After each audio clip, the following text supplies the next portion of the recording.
Hello and welcome to One Stop Co-op Shop Streamed, your one stop for co-op news and playthroughs. And today we are playing through Lord of the Rings, the living card game. What's up, Steve? What's up, Terence? How's it going? This isn't not Marvel Champions. Not tonight. We're doing something brandy new. And this is a brandy new interface as well. So get ready for some excitement as we... you two know this way better than I do, this interface. So get excited for me learning the interface while trying to play the game. Although I have played 3 games on it at this point. So I'm feeling a little bit better with it. But it's still like learning a new language, that's for sure. Can you unlearn I can't. TTS, though? I can't. Yeah. After. So, we were playing Lord of the Rings. Why? Well, the new revised core just came out, and we decided to do something kind of fun, which is make decks right out of the revised core only. Now, we couldn't make these 3 decks out of one revised core, I don't think. But all of these decks can be made out of one revised core individually. I believe that's true, and maybe we could do 2 of them. Well, at least 2 of the decks, I think, are made out of a single revised core because they're the you're using a precon too? In the rules there.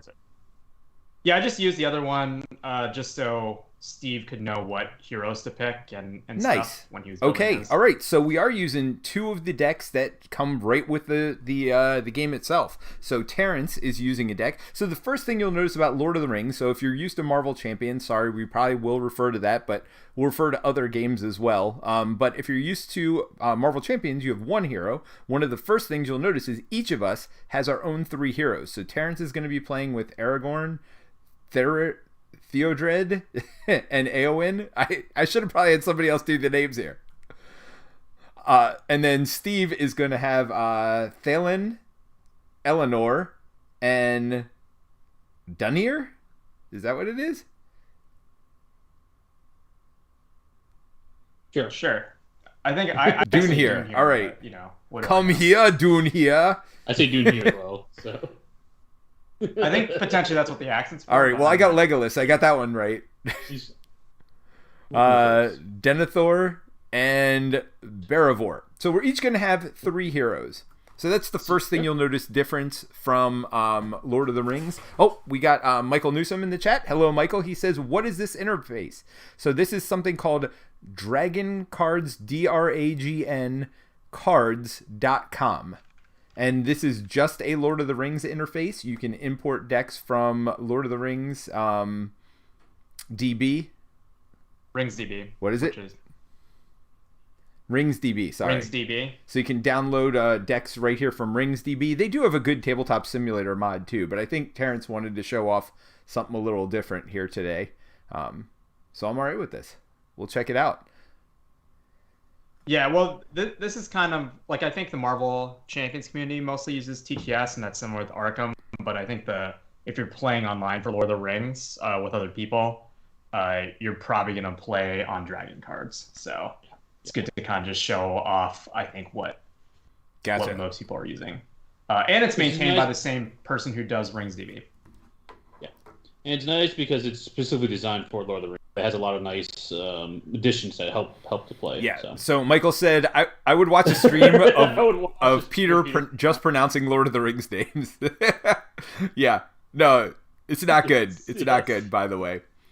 So you did pick heroes that don't have accents on them. Right. So each of these heroes does come from their own ring, or stratosphere, or whatever. What do you call it? Houses?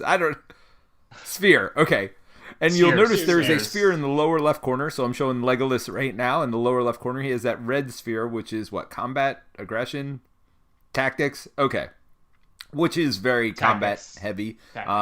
So, and then each round, each of our heroes here are going to generate a resource for that sphere. So, for example, Legolas will be generating 1 tactics resource each turn. And so when you're playing cards from your hand, you'll notice this is a tactics card here, this spearman, and he requires 2. You'll see in the upper left, it requires 2. I can't point to it. That's the hard part about this interface. I can't really point to the upper left, but you can see in that shield there, it says 2. So it requires 2, and it requires 2 tactics. That's one of the key differences between this and Lord of the Rings and a lot of other games. You have to pay for the cards just with resources from that specific sphere. So you'll notice I only have 1 hero with that tactics sphere. So I'm going to have to save up several turns, 2 turns, in fact, to pay for that spearman over there. But I do have 2 from this, what's the green sphere called?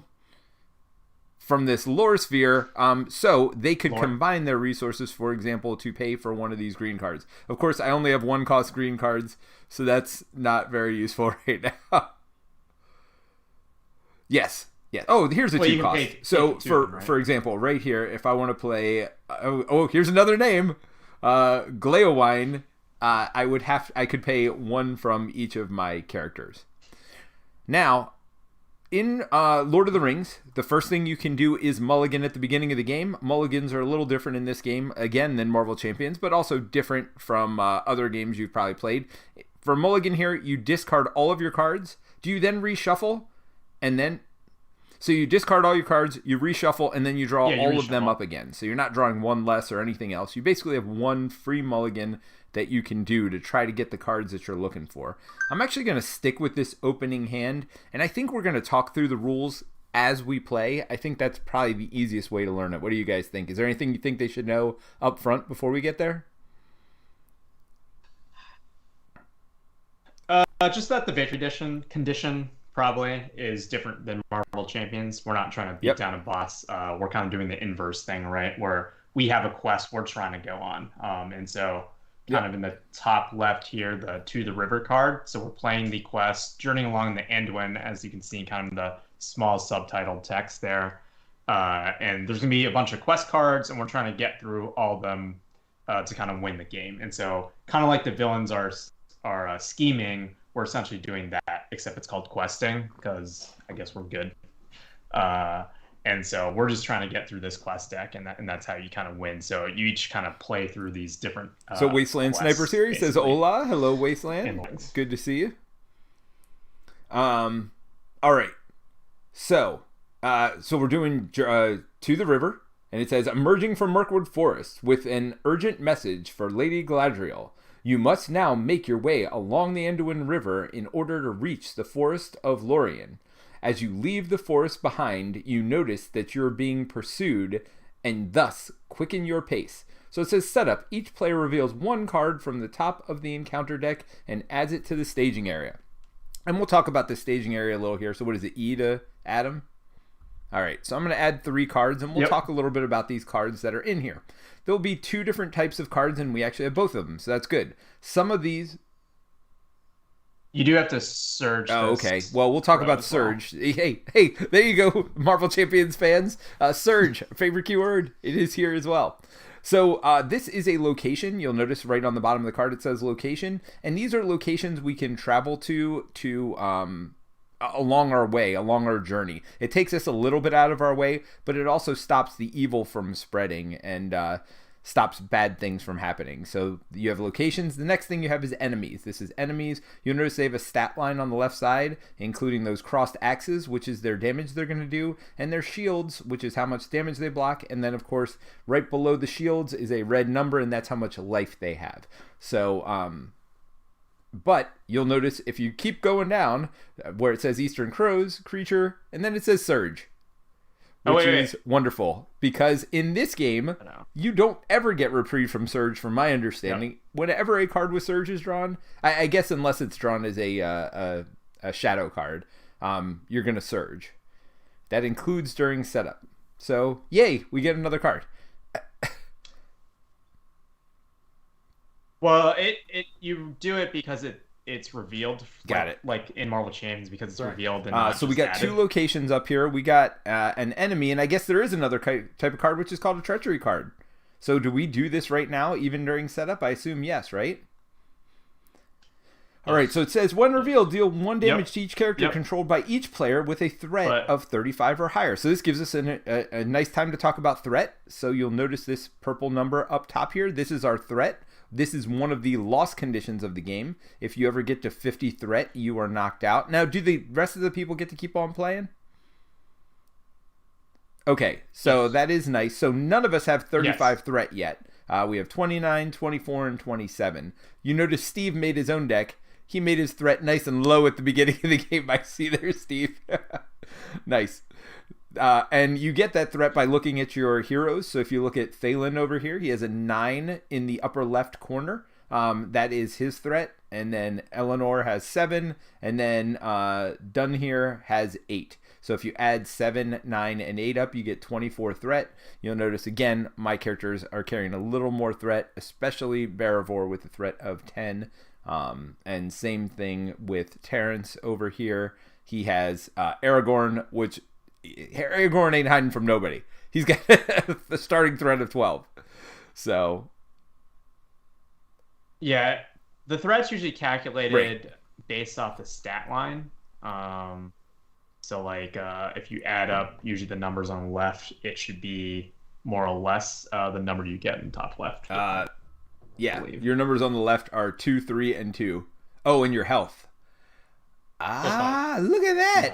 Yep. I never even calculated that. That's interesting. So same with us. I guess our stats are very similar to what the enemies have. We've got our attack, our shields, and our life over there. And then the number at the top next to that sun-looking thing is kind of like our thwarting value, if you consider it Lord of the Rings. But basically, it's our quest. What is it? Our questing value in this? Willpower. So you're going to use that willpower to go ahead and try to stop them from progressing, because they'll do something similar, but you'll see how it's different here in a minute as we get started with the game. So now we have finished setting up. So we're going to flip this card over, and we go to the river.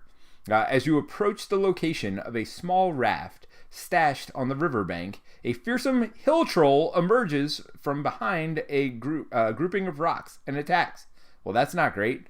When revealed, search the encounter deck for one hill troll. You guys want to do that?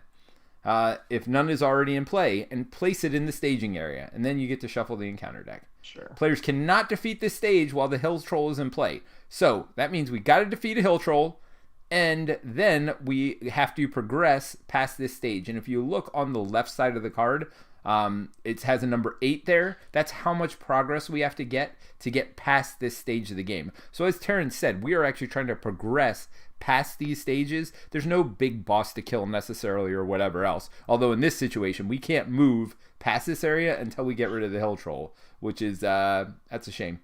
Let's be honest. That's a shame. So, let's go ahead and go to the resource part of the game. And again, we're going to explain. So it goes resource, where we gain our resources.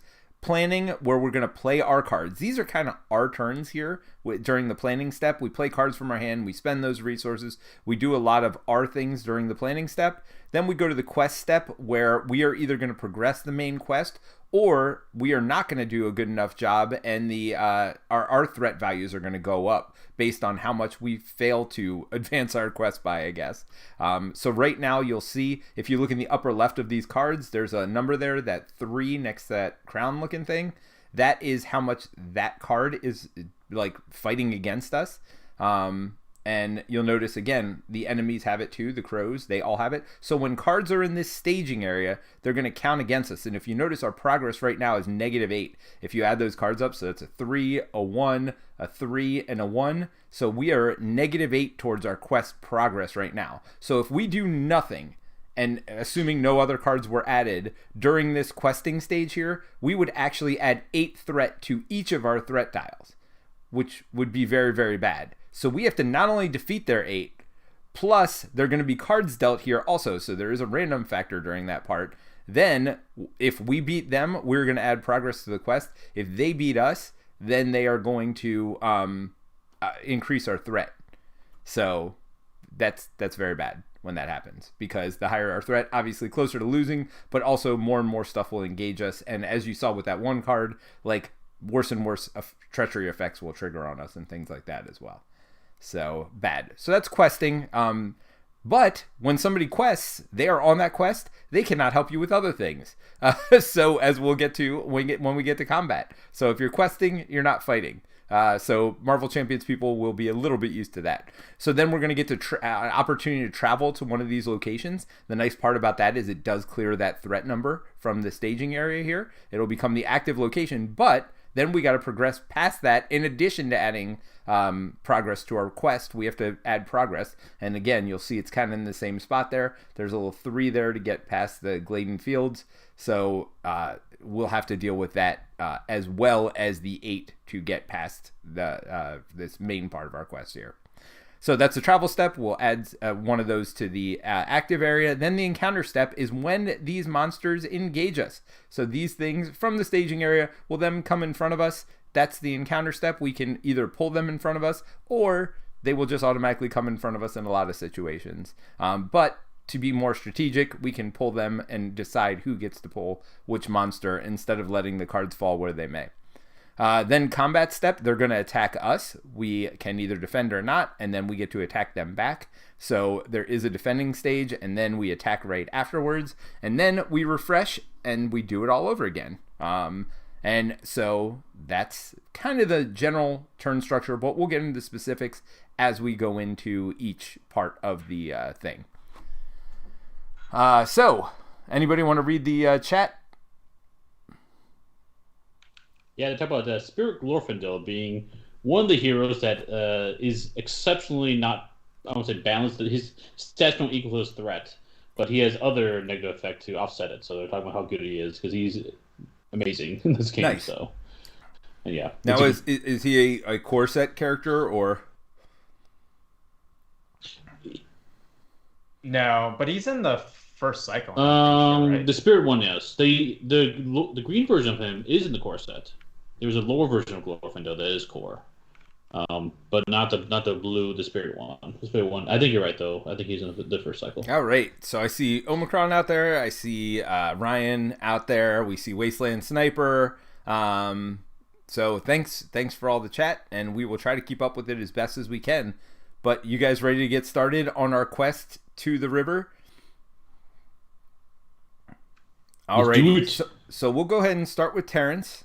Since Terence is the first player, he's got this little first player marker next to his name here. So we will watch. Oh, well, actually, first thing we do is get our resources, right? So what do we hit? Shift R? Or no, Shift N. Yep. Shift N. We all have to do that individually, right? So you'll notice that we all will load up our characters on resources, and we're going to get a new card as well. That, in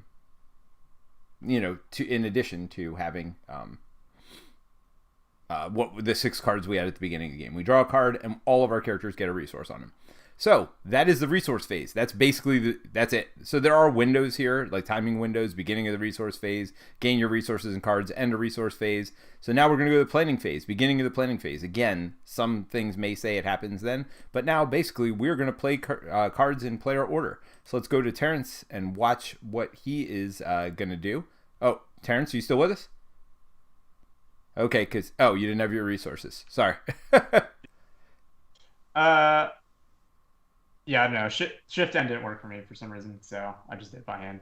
I am going to probably. It says round 0 for some reason. Way too expensive. Is that? And because you didn't shift N. Oh, there you go. And then you drew an extra card. There, and got a second resource. Nice. I'll take the resources away. You get rid of the card. Perfect. Oh no! You did the same thing. I got it. I got you. We're just gonna keep doing this. We're just gonna keep. It's fine. I'll just let you do it. Yeah. So I don't have an ally I can play this turn. I have a lot of events in my hand. So I'll probably just play Collaborating Stone, which gives me 2 extra willpower forever, which is nice. So it's like a better. Okay. Right here. All right, so that's going to cost you 2 of the purple resources, and I'm sorry, I don't know the names for all these spheres. So 2 leadership, so 1 from Aragorn, obviously, and 1 from Theodred. Oh, so that's an attachment. So you do attach it to your hero. Again, for those Marvel Champions fan, you'll notice the next word is restricted. That means each of those that hero himself can only have 2 restricted attachments, but the attached hero gains 2 resources each turn. If the attached hero is Aragorn, he also... +2 willpower. Oh, I'm sorry. They get +2 willpower. No, it's 2 willpower. So +2 to their questing number. And then if attached to Aragorn, he also gets a star resource icon. What does that mean? Spirit. So it means that he can also pay for the spirit cards, the blue ones. So you can use his resource for both. It doesn't mean he gets 2 resources. It just means he gets That's pretty one, nice. and it can be used for either. So it helps kind of smooth out, cards in my deck. So now, like, paying for instance, Northern Tracker, that all right, so the other thing you'll notice about this stone is there's a little symbol next to its name, and you'll notice the heroes have that symbol next to their name as well. That means it's a unique card.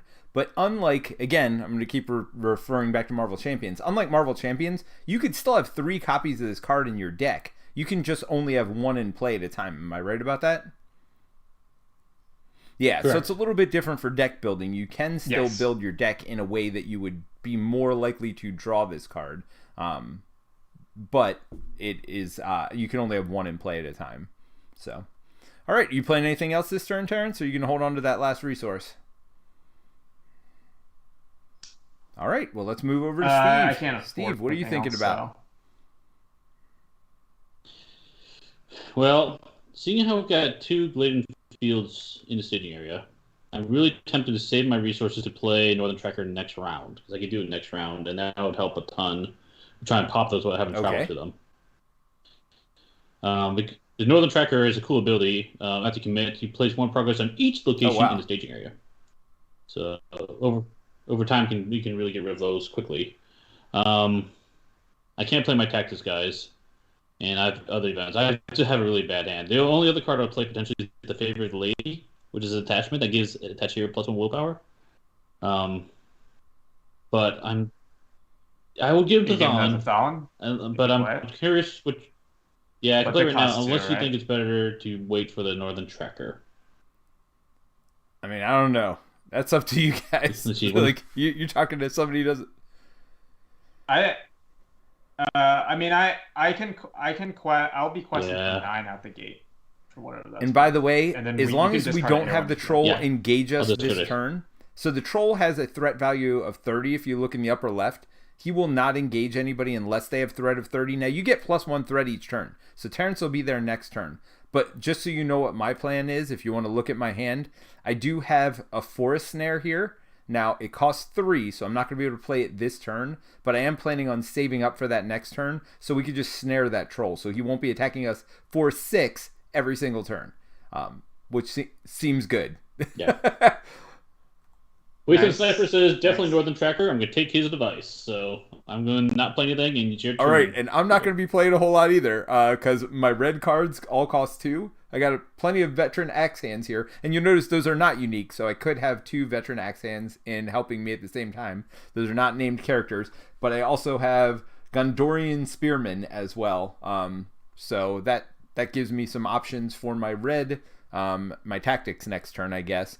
But what I am going to do is play Protector of Lorien, which is a card you attach to a hero, so that's going to use 1 of my resources, but that still will leave me 1 here, and then I'll get 2 next turn to be able to play that snare.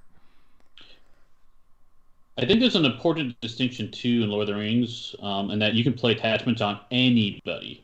Do you want me to play it on one of your guys? Correct. Although you would then have to discard cards. But I'm okay with that, because I can actually... One of the best parts about Barivor over here is she can take an action to let another player draw cards, or yourself draw cards. I mean, potentially if you give it to Aragorn, he does have Sentinel Defense. All right, Aragorn it is. That's true. Okay, then I am going to exhaust Barivor to let you draw 2 cards. So why don't you do that, Terence?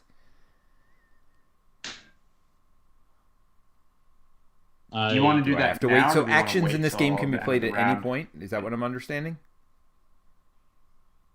Almost.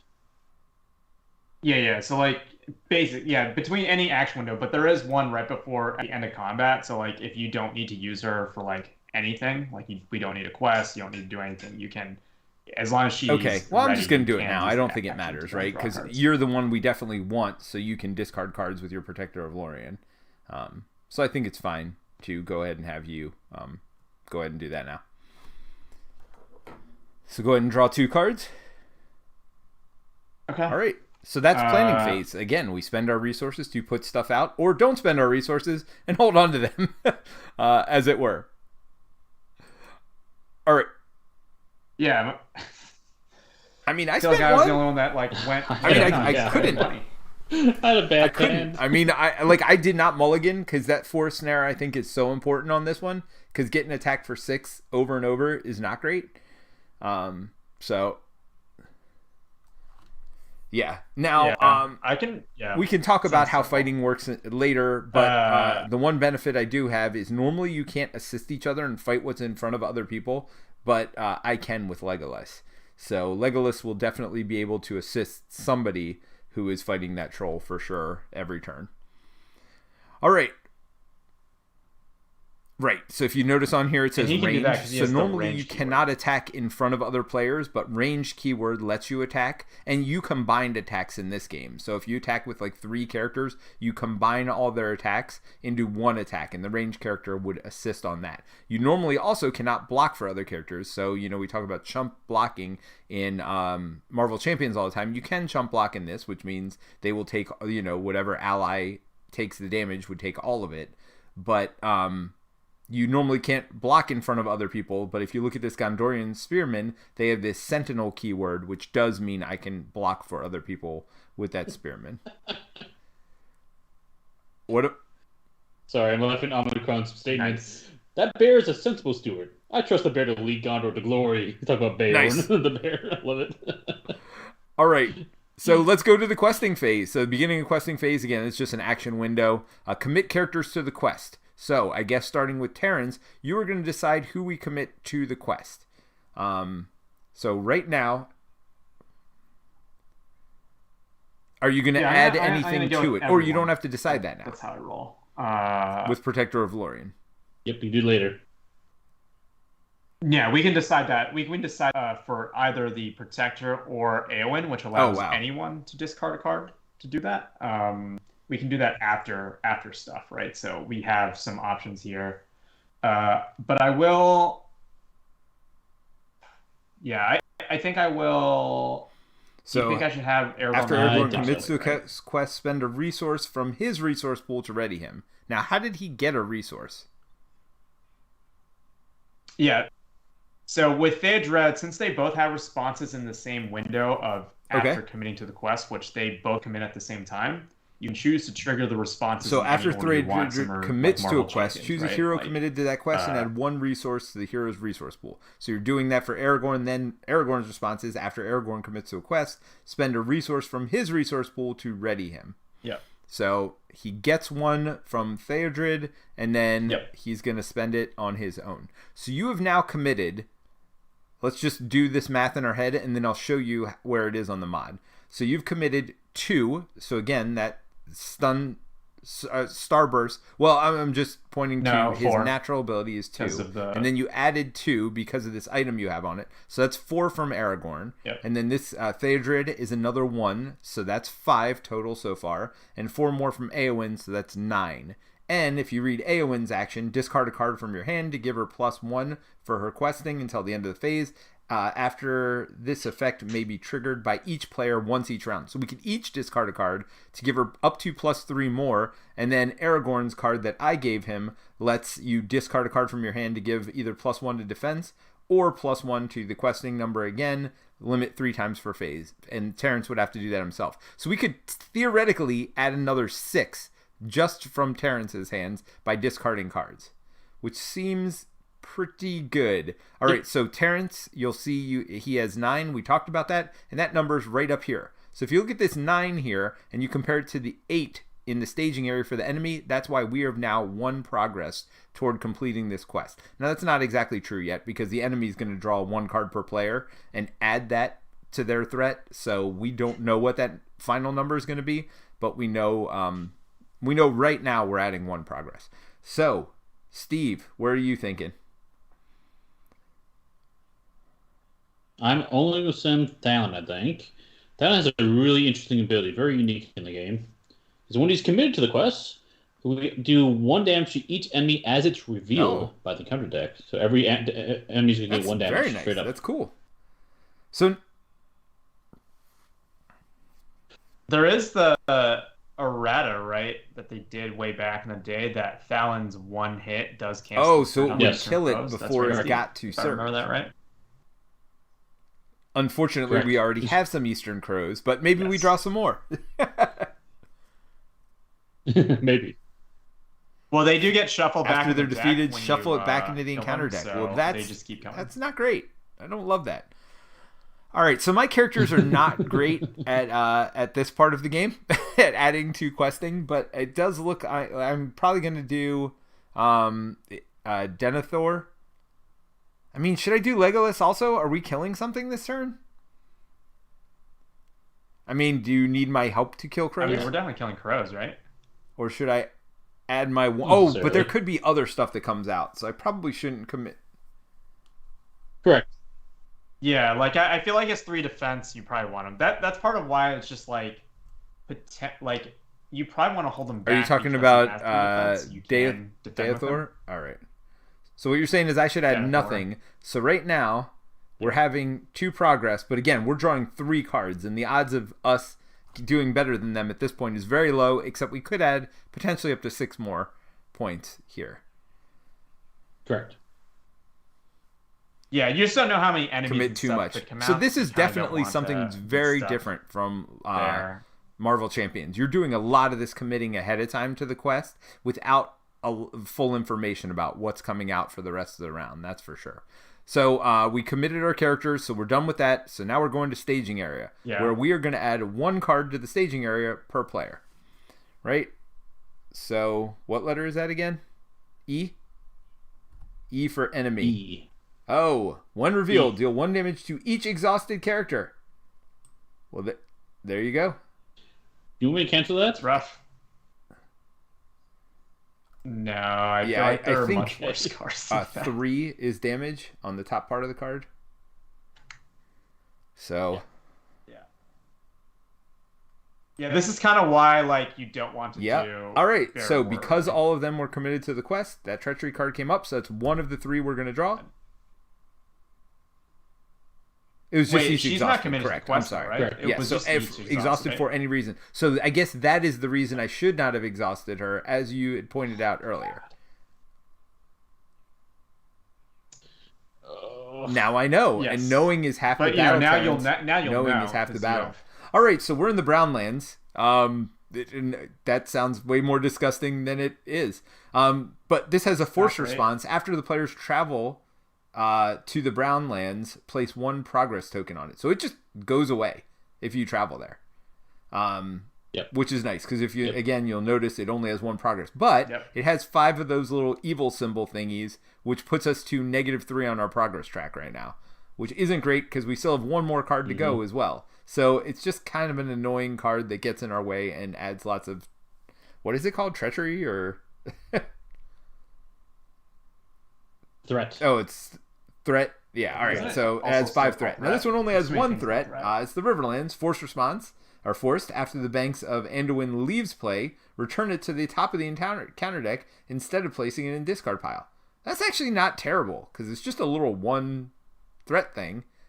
And that's way better to deal with than lots of stuff in this game, I feel like. So we're at -4 progress right now. Okay. I'm going to discard a card for AON. Yeah, I will too. I'm going to discard 1 of my veteran actions. Yeah, I will also 2 of them. Card. And a Gondor Spearman in my hand with only 1 red resource a turn. Yes. So we've all discarded 1 each, so you're plus 3. Right? And did that automatically calculate it? It did. So we're at progress. Oh, okay. Oh. No, I added it by hand, but yeah. Right. But then it added it to your total over here, which is kind of sweet. Yes. All right, so we're at 12 right now, which is 1 short. Well, actually, it says 14 are in the staging area. I don't know why 1 short. Oh, no, we're 13. I'm sorry, because we got Steve's one also. We only have 13. Are you going to just do one? I got to discard a card, basically. Yeah, probably just one. So if we're neutral with them, we're not going to add any threat, but we're also not going to make any progress toward this quest, which is fine because, again, we got to kill this troll before we worry about any progress anyway. Now the bad thing is if you are, or if you don't equal, or if you have a negative progress going on, everyone will raise their threat dials by that amount, that difference. And so, for example, if we would have not had, like, did really bad and raised our threats by 2 each because we're down by 2, that could push, like, for example, Terence over the 30 threat limit, and then the troll can stomp it down on us. Wasteland says, those crows are like Clea from Marvel Champions, but evil. Yes. I mean, they share some designers. You'll see some of the similarities. Like, if you're committing to the quest, it's similar to thwarting, then you can't attack or defend with those characters, right? Like, there's definitely a lot of DNA that they're shared, but there's also a lot of differences as well. All right, so we're done with the questing resolution. So we're at 0 because Terence discarded another card to add to Aragorn for the turn. All right, so we're to the travel phase. So we have a travel opportunity. Do we want to move to any of these? I mean, the only point... The banks. Banks? Because you're playing northern, right? So this will just go away in the area, right? Does it go away as soon as you add that progress token to it? So this will go away because your northern, let's observe you for a second. So your northern trackers, what they say, they're going to add 1 progress to each of these side quests here. So we probably want to still take one in front of us though, right? Or no? With a high threat number? Well, I think we should take... I would do banks. The Gladen Fields Rewa does, while it's active location, like, in other words, you travel to it, each player raises a threat an additional point. I don't think we're going to raise our threat that quickly. So, and both of these are the same, and so they both raise your threat by 1. All right, so we're going to travel to this location. So again, we're kind of detouring from this main quest. We're not going right to the river, wherever we're supposed to go. We're taking a little detour to do this little side quest here and go to the banks of Anduin. And again, it says force response if the banks of Anduin leaves play. So when we add progress there, if we add 3 progress to it, it goes here. One of the nice things, though, is if we add 4 progress or 5 progress to this, the first 3 will go here, clearing it, and then the other 2 will go toward the main quest. So while it does delay you, it doesn't delay you like a whole turn to put an active location there. All right, so we've traveled to that location now, and again, sometimes it'll force you to do something, but in this situation it doesn't. So now we go to the encounter step. All right, so the first thing you do is optional engagement. So we can pull these things down in front of us if we so choose. Does anybody want to pull the crows in front of them? So Steve can kill the crows on his own. One of the things to maybe take into account, so why don't I pull it in front of me? Legolas kills I got nothing else going on here. I got the defender. All right, so I'm going to pull the crows down. Yep. Yeah, you got if I had not... I was going to say, the only option you might not want to do that is because you can use Denethor's ability to look at the top card of the encounter deck and maybe skip it. I can still Sentinel from him. Yeah, you're fine. All right, so we got a Sentinel here with Aragorn, so he can block for 2 as well. Now, these crows are only going to attack for 1, and they're pretty easy to kill. I mean, honestly, it could go in front of any of us. It really doesn't matter. We were, I think, expecting a lot more creatures to come out. Yeah. So we have a lot of readied characters. You just never know, right? Could have gone on the quest, but again, that's one of the features of Lord of the Rings is you just really don't know what's coming out of that encounter deck. All right, so we have chosen to optionally engage them. Otherwise, these crows would not have engaged anybody because nobody's at 30 threat. But let's say they were at 29 threat, or let's even just say 24 threat, just to make it simple. They could have engaged any of us. We start with the first player. If nobody, we can each optionally engage 1 character from the middle each turn, but if we choose not to do that, they will automatically engage us based on that threat. So starting with the highest threat creature, they will engage the highest threat person they can, and then you go to the second highest threat, and then they engage somebody, right? Is that how it works? And you keep going down until all the creatures or enemies, I guess, in the staging area here have engaged with somebody. Now, in this situation, again, neither of them would have chosen to engage us. But the reason we're engaging them is you cannot attack them while they're in the staging area. Now, there are some characters that break that rule, but for the most part, in general, you can't attack something that's in the staging area. And we didn't pull this troll down. But Dune here is the character that does break that rule. Who? The character I have, Dune here targets enemies in the staging area when it attacks. When doing so, he gets +1 damage, so he could do 3. Now, the only unfortunate part is that troll has 3 armor, so it would literally do nothing, right?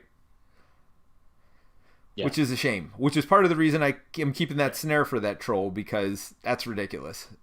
Getting through that armor is going to be tough, and it's going to require definitely a concentrated effort on our part. All right, so we are going to go ahead and finish the optional engagements. Now we do the engagement checks. Again, the troll is 30, so none of us have that level threat, so we don't do anything. So now we're on to combat stage. So how does combat work? We're first going to deal shadow cards. So Shift S would deal a shadow card to each of them. So it's kind of like a boost card if you look at it compared to Marvel Champions. This card is going to boost this character here. Now, they don't have boost icons the way they do. They sometimes have effects on the bottom of the card. And actually, if you look at the cards up top here, none of them would have any boost effects, which means this definitely is going to have some kind of a boost effect. Well, if you look at the so underneath that line there with the skull, it says shadow effect. Attacking enemy gets +1 or +2 instead if the defending player has threat of 35 or higher. So again, they really play with that threat number as an accelerator. By the way, Kanji Studios is out there. He says, "Hey all, hello Kanji Studios, welcome." Legolas on crowns is great for this board. You can set yourself up for up to eat 2 locations with Northern Tracker. I don't 100% understand that, but what he's saying is that because of Legolas' ability, if he destroys an enemy, you put 2 progress on the current quest, but because we have an active location, then 2 progress goes on the active location instead. But unfortunately, and he caught himself after that, is Northern Tracker only adds progress to staging area quest, the staging area, not the active location. Yeah. Cool. Well, but when I get a dagger, which I definitely have 3 daggers in this deck. When I give Legolas a dagger as well, that adds 1 more progress to a quest as well. So usually I like to mulligan until I get that in my opening hand. Honestly, the snare is the only reason I kept my opening hand. Well, the snare and the Protector of Lorien. I think those are 2 really important cards for this deck, because Protector is so good because I have the ability with Bear of War to have people just draw cards. It feels like that is a really important combo to have, drawing cards and then discarding them to get extra questing or defense. All right, but anyway, so we're so the enemy attack. So first we dealt them shadow cards. Now the enemy attacks. So this enemy is going to attack me. We have to declare defenders. So Terence defended with Aragorn, so he's going to block for 2 here, and then any extra damage will go onto Aragorn. So let's go ahead and flip this shadow card, and there is no shadow effect on the bottom, so it does absolutely nothing. Nice. All right, so attacks for 1. You have 2 defense. That means no damage goes through. Yep. If you had chosen not to defend for me, I would have had to take that 1 damage on one of my characters, and there's certainly lots of shadow effects that say something like deal 1 damage or 2 instead if it's an undefended attack or something along those lines. So defending attacks is certainly important a lot of times, because otherwise you end up taking damage. But those shields come right back. So Terence, we don't have to track the fact that you've lost one of your shields. That shield just comes right back for the next time you defend. So that's the good part. I'm going to attack with Legolas. Legolas attacks for 3 all by himself. That's the number next to those axes there. And if you see response, after Legolas participates in an attack that destroys an enemy, place 2 progress tokens on the current quest. So I'm going to attack. I could even attack with both of these. It doesn't matter, although I'm not going to, because I'm going to use them for his action. But that would attack for a total of 4 damage. Well, we only need 1 to kill this character, so I don't need to combine them. But just so you know, that's how you would combine them. To do things like get past this troll's 3 armor, you would need to combine attacks, obviously. All right, so we've defeated these crows. So Force, after eating crows, is defeated. Shuffle it back in the deck. Somebody want to do that? I'll put it on the deck, but then you have to shuffle it. All right, so we are going to get 2 progress towards our current quest. So there you go. There's 2 little footprints on that quest toward the total of 3 you'll see again on the left side of the card. All right, we're not going to go through excruciating detail for the rest of the time we go. Oh, I'm sorry. That was player attacks, end of the combat phase. So now we're going to ready our cards. We're going to raise our threat. Oh, okay. Well, so I'm going to use Denethor. So I exhaust him to look at the top card of the encounter deck. So let's go ahead and do that. We get to see what it is. Oops. When revealed, each location in the staging area gets +1 until the end of the phase. Then each player with a threat of 35 or higher chooses and discards a card from their hand. So, totally fine. I guess there's a bunch of cards there, and there's going to be more cards there, which is not great. All right. That's one of the better treacherous, I think. I'm going to take your word for it. So, refresh phase again. We're going to ready all of our cards. We're going to raise the threat and pass the first player token. So, again, Terence already did that. He's at 30 threat. Steve's going to go ahead and do it now. And it's shift what again? Shift N. R. N. So that will go ahead, and we just got our resources for the next round, including drawing another card. So, ooh, Dwarven Tomb. What's all that about? Oh, I'm looking at somebody else's hand. I'm not even looking at my own hand. I'm like, I haven't even seen that before. Yes, I got another axe hand, which will be great fodder for Anduin over here. All right, so beginning of the second round, Steve is now our first player. So, Steve, you got lots of resources over there. What are you going to do with them? We're playing Northern Tracker. The only other thing that's tempting is the Galadrim's Greetings. It reduces one player's threat by 6 or everyone's threat by 2. We can buy a little more time against the Well, I'm going to snare it. But yeah, I'm going to snare that hill troll, so don't worry about that. I'd much rather you get rid of some threat. Yeah, especially now that we know that other cards coming up. I think Wasteland very much want Sniper says they have a deck that loves attacking enemies in the staging area. Yeah, that's fun. I mean, there are definitely different archetypes in this game, similar to Marvel Champions and other card games. There's just a lot of different things and a lot of different ways you can build your deck. I am clearly not building toward threat mitigation here. My characters just want to attack and or have you draw cards and use their special abilities. Whereas, Terence is very much working on, progressing this quest over here. All right, and Steve just got a bunch of characters out. Like, why not, right? Let's do this. All right, and then it's to my turn, and I'm going to do the same. Do you think I should bring out the Dwarven Axe Hand or my Spearman? I mean, the benefit of the Spearman is I can Sentinel for you. The benefit of the Axe Hand is 2 attack.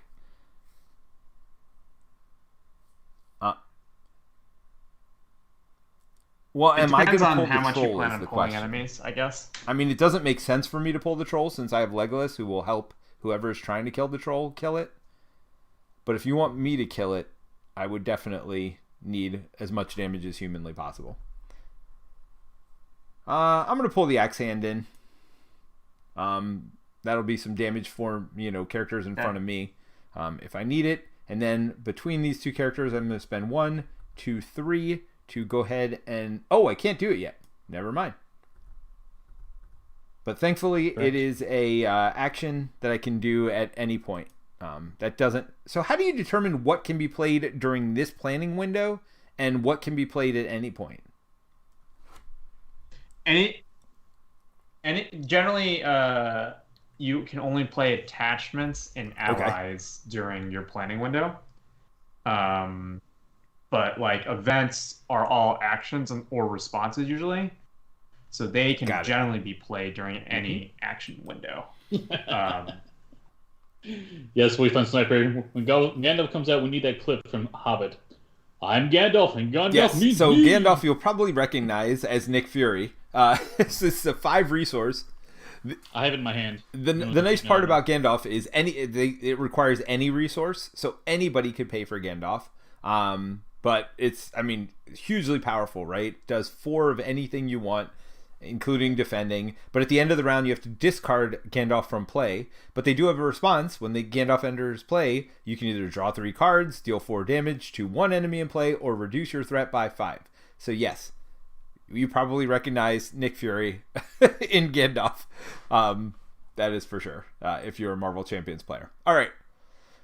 So, where are we? So we are to the questing phase. So we're going to have to commit characters to the quest, starting with you, Steve. Oh, I'm sorry, Terence. Yeah, I am so sorry. What are you planning on, buddy? I was gonna play a Snowborn Scout. He's not super great, but placing 1 progress does allow us to eliminate one of the Gladden Fields. Wait, it's just 1 progress on it. Kind of nice. Because when, oh no, no, it's only 1. You pop the bank. I feel like we don't need to pop banks, right? Do we? Do you want it to come back out? I mean, banks is the least bad card. I feel like we could. I like banks there because it means when we clear it's the shadow card for the troll. Troll's not attacking, dude. I am snaring the troll. No, you can only snare during planning phase. It's we have 1 attack. So we have to take this attack. So then why did I save up? Hold on. Maybe I should play something then. Yeah. Because I was saving up to play the snare. But if I can't play it till next turn anyway, I should probably play... Yeah. Oh, well, I can do this. I have secret pass, so I can choose a location in the staging area, and we can ignore its threat value. So we can ignore one of those 2 3s, which is pretty good. The only other option, I could exhaust Anduin. Oh, no, never mind. I'm playing this. Never mind. We're not going to ignore that threat. I'm going to put Eowyn in, and she gives us more card draw. Exhaust. Eowyn. Nice. I mean, so we have 3 options for card draw here. Although I feel Bearvor, unless people want the card draw, should probably just go questing anyway. I guess it's 6 and 1, half dozen the other, right? If I give you 2 cards to draw that you end up discarding, it's the exact same as questing for 2. So, all right, but that's me done. So, Terence, did you do your stuff? Okay. Yeah, I can't quite afford anything else, but I do have some sneak attacks in my hand. So how does sneak attack work? Where's your hand? Sneak attack. Put an ally from your hand into play. I can pull it out. At the end of the phase, if that ally is still in play, return it to your hand. Oh, so you could do that with Gandalf. Oh, that's right. That's the card they exactly copied in Marvel Champions. That does the exact same thing. Put it into play. Mm-hmm. Yeah, it's more restrictive in Marvel Champions. You have to share a trait with your identity. So it means like you can't actually do sneak attack Nick Fury except for. So they learned their lessons there. Black Widow. Hey now, hey now. All right, we are not playing Marvel Champions, even though I keep referring to it. All right, so we are done with our. No, I'm sorry. We're going on to our questing phase. So Steve, who are you committing to the quest? I assume you're same. Yep. Talon and Northern Tracker. Do you think I should commit anybody to the quest, or should I save mine for card draw? Because the 2 people I would commit, both can give you a card draw. So I feel like since we can use cards as right now removal, I should probably just sit on them, right? Northern Tracker, as soon as I commit her, is going to put progress on there. So right now, the Brown Lands is going to go away. Got it. Right. I forgot about that. So the minute you do that, it adds that, and so that goes to the discard pile. Nice. So that's less threat in the middle. All right. I am not going to commit anybody. Like I said, anybody I would have committed, I can just make you draw cards for, and that you can just discard those cards for that anyway. Okay. I'll probably do the same thing where I put money on Aragorn. All right. So you're going to commit all 3 of them again? Pink.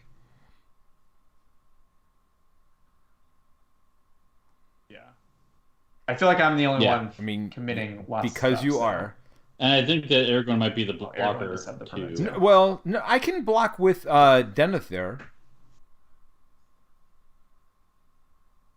The Hail Troll does have like something like overkill. Well, you take threat. Well, for that's what I'm every saying. I damage have that's assigned over Denethor here, although the death of the Denethor would character. die also. He would die. Yeah, never mind. Yeah. All right. Yeah, I can basically. All right. Well, I'm definitely giving you cards tons to, of cards. I'll boost give you his 3 more defense. cards this turn. So you're welcome. All right. Let's draw. So we're done committing everybody to the quest. So we do have a total of 9 from Terence, 2 from Steve, and a grand total of 0 from me because I'm helpful. All right. But the enemy is not done with their staging. They are going to add 3 cards themselves, at least. So, first one, when revealed, each location in the staging area gets +1 to their threat. Locations So only. 2, basically. Oh. And this goes when this goes away, Yeah. that means it doesn't add to future locations as well. It goes away. Correct. Okay, by the way, if you Well, it stays in play. So if until you the hold end, but tab That's right. here, I think it only tells you all applies the to current hotkeys. location. So 5 would, if you notice on the very left, it says 5, would add the threat markers here. And that's what Terence did, and it automatically calculates. That's why, or did it automatically calculate? I don't think it did. It does. Okay. So this does stay It in does. place, so that We're down to means 2, so any it's up other to 9. locations will get +1 as well. All right, there's another one. That is not a location, though. But doesn't that mean it takes damage because of your buddy Thalen over here? When he's committed to a quest, he does damage to anything that comes Correct. in. And that Yep. that surpasses armor, right? Correct. All right, so that's 1 damage out of its 3 life. If Wargs is dealt a shadow card with no effect, return Wargs to the staging area after it attacks. Well, that's not friendly. So they're kind of annoying. When revealed, each location in the staging area gets +1 until the end of the phase. Then each player with threat of 35 or higher chooses and discards a card from hand. Well, thankfully, we don't got to worry about that. But I think it's fine. It's only +2. Do we want that trigger again? Yeah. But we could discard up to that 6 puts us cards. down at -2. And I'm going to start doing that right now. Terence? Oops. Well, no. You're when drawing you say 3, that, so it go means ahead and I have to I hit discard E 4 cards, because I was man. trying to tap it. I'm so used to Tabletop Simulator. But go ahead and draw 3 cards, Terence. So we're saying What you I'm want saying me is to draw 3 cards discard and then the figure out what unexpected you want to first. discard. I'm gonna Do you just put it on Bear Boar? I'm and discarding an just Axeman, give so people- Terrence, no, you that's get 1 only from once me. per round. For Aowen. Okay. I'm gonna discard this Silverload Archer. So Kanjay Studio says, I really like this game a lot so far. you have something And then Wasteland says, this was my first Fantasy Flight LCG. Definitely difficult, but so much fun. By the way, this is the second scenario. So it's a little bit harder than the initial scenario. You notice at the beginning of the scenario, it said you emerge from the woods. We were fighting spiders in the first scenario. But I think that scenario has been shown about 5 bazillion times. So we wanted to show you a different scenario. And according to Terrence, this is one of his favorite scenarios of all time in this game, right? And certainly one you love to introduce people to the game with. Yeah, I think it's fantastic. There's some neat beats to it once we get past this hill troll. That I think it's neat to kind of see the quest cards change up, which we'll see the quest a little bit. And so each kind of quest has a little nice thing. I feel like the first quest that kind of Peter and I kind of tested last week to show him dragon cards. Gotcha. Now, definitely has a very samey feel to it, you know. Are you going to spend 1 more, Terrence, to Which get is rid great of for this tutorial, Banks of Anduin? but Or actually, not when as I fun. kill something, it's going to go away anyway. So you don't... Although... I can discard a card.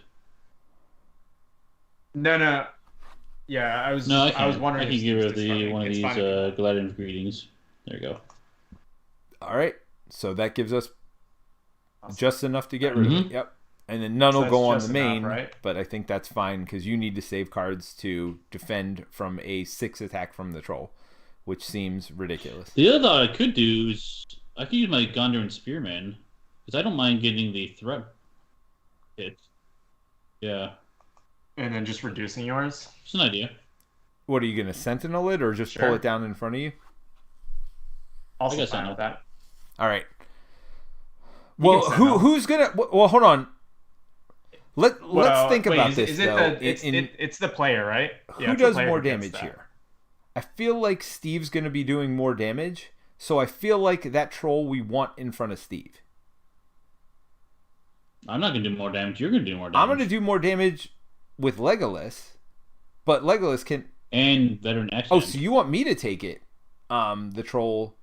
I mean, the negative is I'm losing the ranged benefit, right? I could assist you guys with that ranged benefit, but it's fine. True. To bring it in front of me, I would not have discarded the axe hand. I think this turn. Then I would have discarded the spearman instead. So I'm gonna change the card I discard if we do. I mean, that's what I was saying. If you hit for 3 and then I'm assisting for 3, I feel like that's way better than. No. Yeah, so that's 6. That's 3 damage, and then the sentinel does, or the spearman does 1, right? Yep. It's pretty good. Well, either way. All right. So, because that's where we are now. So actually, no, we're at the travel step. Are we going to put any of these? I feel like we should. Maybe this one with 1 progress only. No. Because, well, I'm going to do 2 to it, is what I'm saying. We're going to clear them. And I'll just clear it right now. Oh, true. If I kill something, as long as I kill anything, which we're going to kill these. Oh, well, we might not kill these wolves, actually, if they run away. That's true. You might not kill the wargs. It's a risk. Okay. Yeah. All right, yeah, because they're losing this plus threat stuff anyway. Yeah, we're trying to do the same thing here. Yeah. This is no TTS. Well, we could see each other doing it. All right. Okay. I'll just let you do it. So does somebody want to pull the trolls? So we're not traveling. We decided against traveling. So optional engagement. So I'm taking trolls. I mean, I don't mind. I'll pull the warriors then. Me. I mean, I've got. You can just wait and they'll come to me. Denethor here, so he can defend just fine.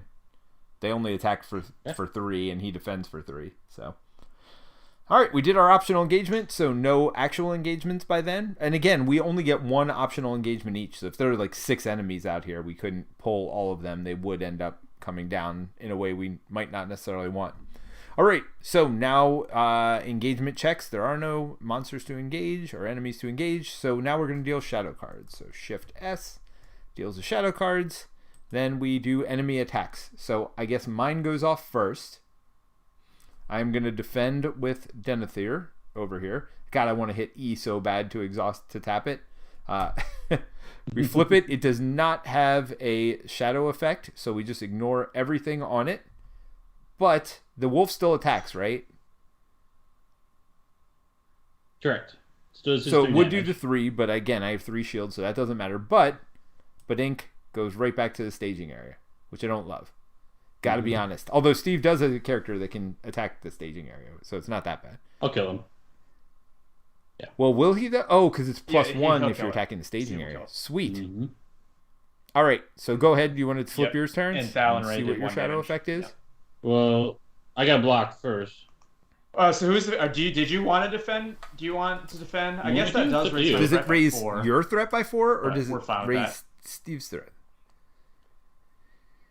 Yes, because in Lord of the Rings, is just assisting with the blocking. He isn't actually doing the blocking. So you could actually block with Aragorn at the same time. Or do you want? Are we smacking him? Oh, you can't block with. No, you can't. I do have another Galadriel's greetings in my hand, so I could drop your threat for you. It's up to you. Yeah, it's kind of. I'm not super worried about it. I think we'll be fine. Fine what? What do you want to do? I think either one's fine in this situation. Okay. Yeah, let's just sentinel block it. Okay. Because then he does let me damage try to follow along. That goes to the okay, so there's no shadow effect. So he takes a damage to start because he declared after Gondor Spearman is declared as a defender. So it's what does shadow card go? I discarded it. Sorry, it was over here. It was this. Okay. I mean, it did nothing. There was no shadow effect. Right. Sorry. Yeah. Yeah, technically you matter? don't discard shadow cards until end of combat. But Oh, okay. All right. So you do one It matters damage. in Now some that class one as well. damage. So how do we know that ignores armor?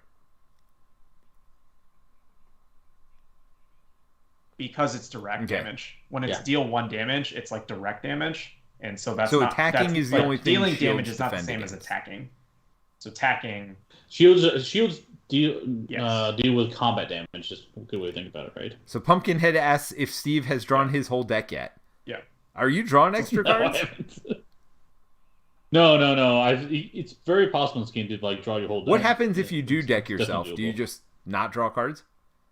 Like, you- Okay, so you You don't just don't- shuffle and, you just- and yeah, you just redraw. don't have a deck You anymore. literally go through your You can deck once. continue to play. All right. No. Yeah, there's player cards to allow you to shuffle. So how do your we deck. know how Roll many less, cards allows you to Terence shuffle has your left? Because I discard guess that's into your kind of library. important. Okay, so we're okay. Because I keep making you 30, draw extra 37. It cards. doesn't matter though if he draws his deck though.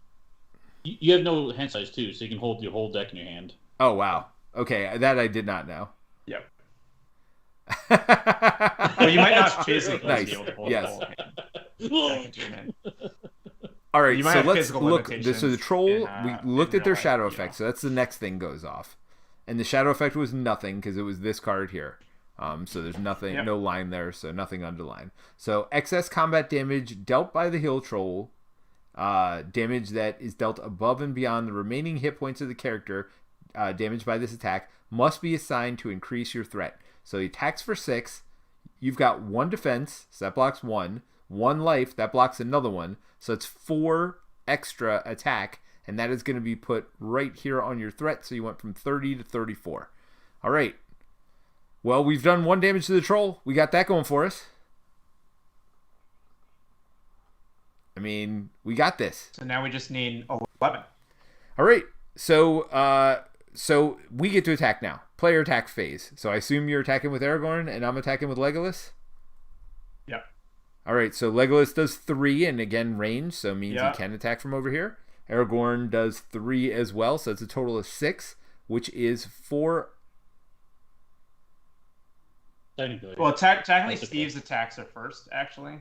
Oh, I'm sorry. I forgot So Steve we can should attack. let I'm him so used to attack there's from nothing in here. front of him, but yes, he can attack the top here.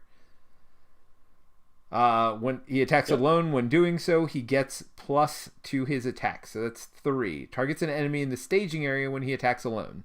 So he can attack alone to attack the staging area. That does 2 more damage here. So dead. Yep. Nice. Now, That's how do you right. draw those Tricks on you, arrows Wolf, to the for going specific back. targets? Yeah. W. So you hover over a card, hit W, and hover over another card, hit There you W. Oh.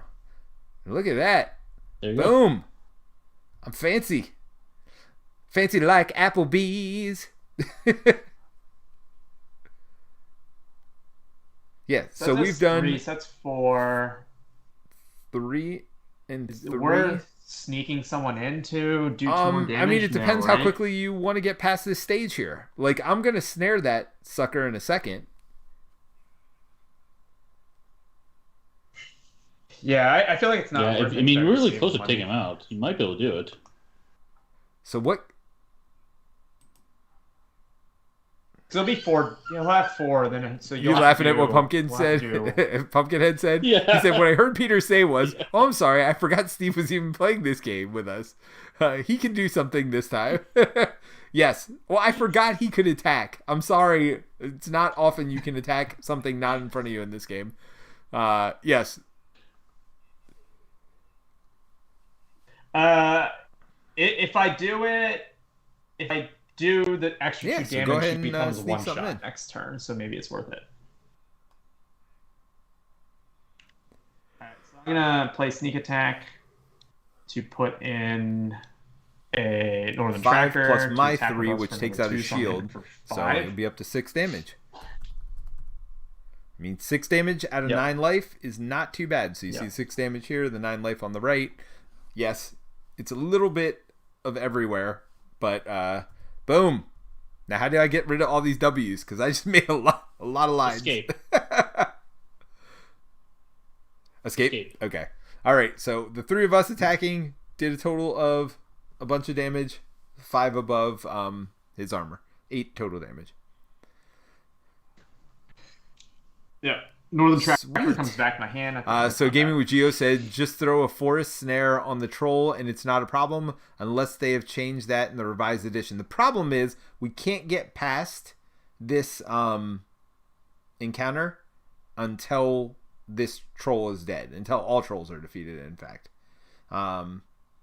Yeah, so I have the forest snare, but I feel like I saved it for a whole lot of nothing now because we're just taking that troll down like it's nobody's business. Well, I mean, I don't want my threat to go up anymore, man. No, but there's a card that literally costs a single red that it ignores an entire attack by something. So we really only needed that card. I have 3 of them in my deck. Unfortunately, I don't have it in my hand. Yes. All right, so we're done with the round, right? Right? So we're going to go to the refresh phase. So Shift N. Yep, so... And Steve, when you do that, so that readied all our stuff up. When Steve does it, it'll pass first player to me. And we are on round 3 of however many it's going to take to get by this. Oh, man. I drew the... This is the ally I was hunting for that I was hoping to get. Oh, yeah. Son of Arnor. Because I could have played this during planning, and then you could have snared him during planning. Oh, because you could have pulled him during planning. Right. Yeah, and even so, that's where the play order matters, Peter. But because I have sneak attack, I could sneak him in. Well, I did get this little green character over here, Harmerith River Song, action exhaust River Song to look at the top card of the encounter deck. Oh, by the way, I could have done that here too. Forgot to do that. One thing. What did he defend? No, Denethor was exhausted because he defended. Oh, you're right. I didn't defend the work. The works. One thing you could do, it's kind of risky, but you could use your extra draw cards to draw. I've got 3 in my deck. You've got 3 in your deck. We could try to see if one of us can get a feint. Be pretty nice, but it's a risk. I mean, I could just do that, right? So we're just not giving Terence extra cards, but I feel like Terence has decent. Okay, so I'm going to draw 2 cards right now. It's fine. I don't need them. And see what happens. Nope. I got Miner of the Iron Hills and Erebor Hammersmith. Well, the nice thing is you can turn the... Yeah. I mean, I'm just going to snare, right, though? Like, I feel like that's the play here. Do you want me to... Steve, do you want to draw a card? Because I have Gleowine. I mean, we should... If we're going to hunt for that, we should do it now. All right, go ahead and draw a card. You want me to? I forgot to touch just.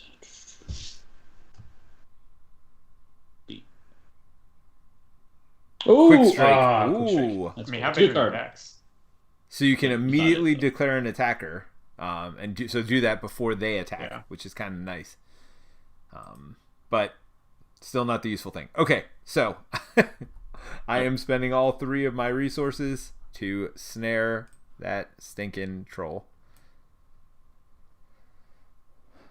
Oh, I put Secret Paths on it for no reason instead of snare. Are you going to turn him into a Secret Path? I am totally reducing his threat. You're going to try to reduce his totally reducing his threat instead of snaring him.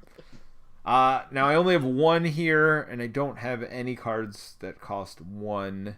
So, or any red cards that cost 1 anyway. But I'm going to have another Axe Hand in a minute. So that'll be good. I got that going for me. All right, Terence, it's to you, buddy.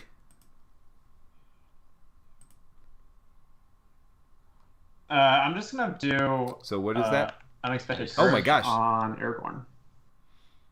Oh, nice. I can exhaust this so you'll notice that Terence has 3 attachments on that hero, and it doesn't matter as long as they're not restricted. So you notice this artifact is restricted, but Protector of Lorien and Unexpected Courage are not. So he can keep adding attachments as long as he wants, as long as there's only 2 restricted per character. Yeah. You can Wait, you can put 3 Unexpected Courage. Well, I don't know why you'd want to. Or actually, even more than that, because if I have it in my deck, you put in your character too. But why would you need to do that? Yeah, exactly. So you can put 6. Like you might like there's some pretty good like defenders. So like if you're playing a multiplayer game with like 4 people, you could have that person with high defense defend for everyone with Sentinel. Gotcha. And so you just like defend and then ready and then keep. He gets pretty silly. It's pretty fun so to do, Pumpkinhead said, "You guys skipped me giving crap to Terrence for having a Champions background. So apparently you've got your Marvel Champions background up still. It's Friday night. Yeah, because it's Friday night, man. All right. Well, it is Friday night. It's Marvel Champions Friday where we're playing Lord of the Rings. All right. So Steve, I'm not skipping you this time, buddy. What are you gonna do? Don't disappoint me. You better have something good after all that crap I got last time for skipping you. No, I don't. I think I might hang on. Because I have a test of will in my hand. So what you're saying is I should have ignored Steve. Oh, you have one in hand too? I also have a test of will in my hand.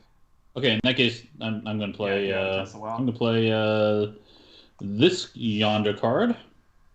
I'm going to put on Talon. Yep. You put it in Favor the lady. Talon? It's +1. Ooh. So there you go, bud. So now he quests for 2. Yes.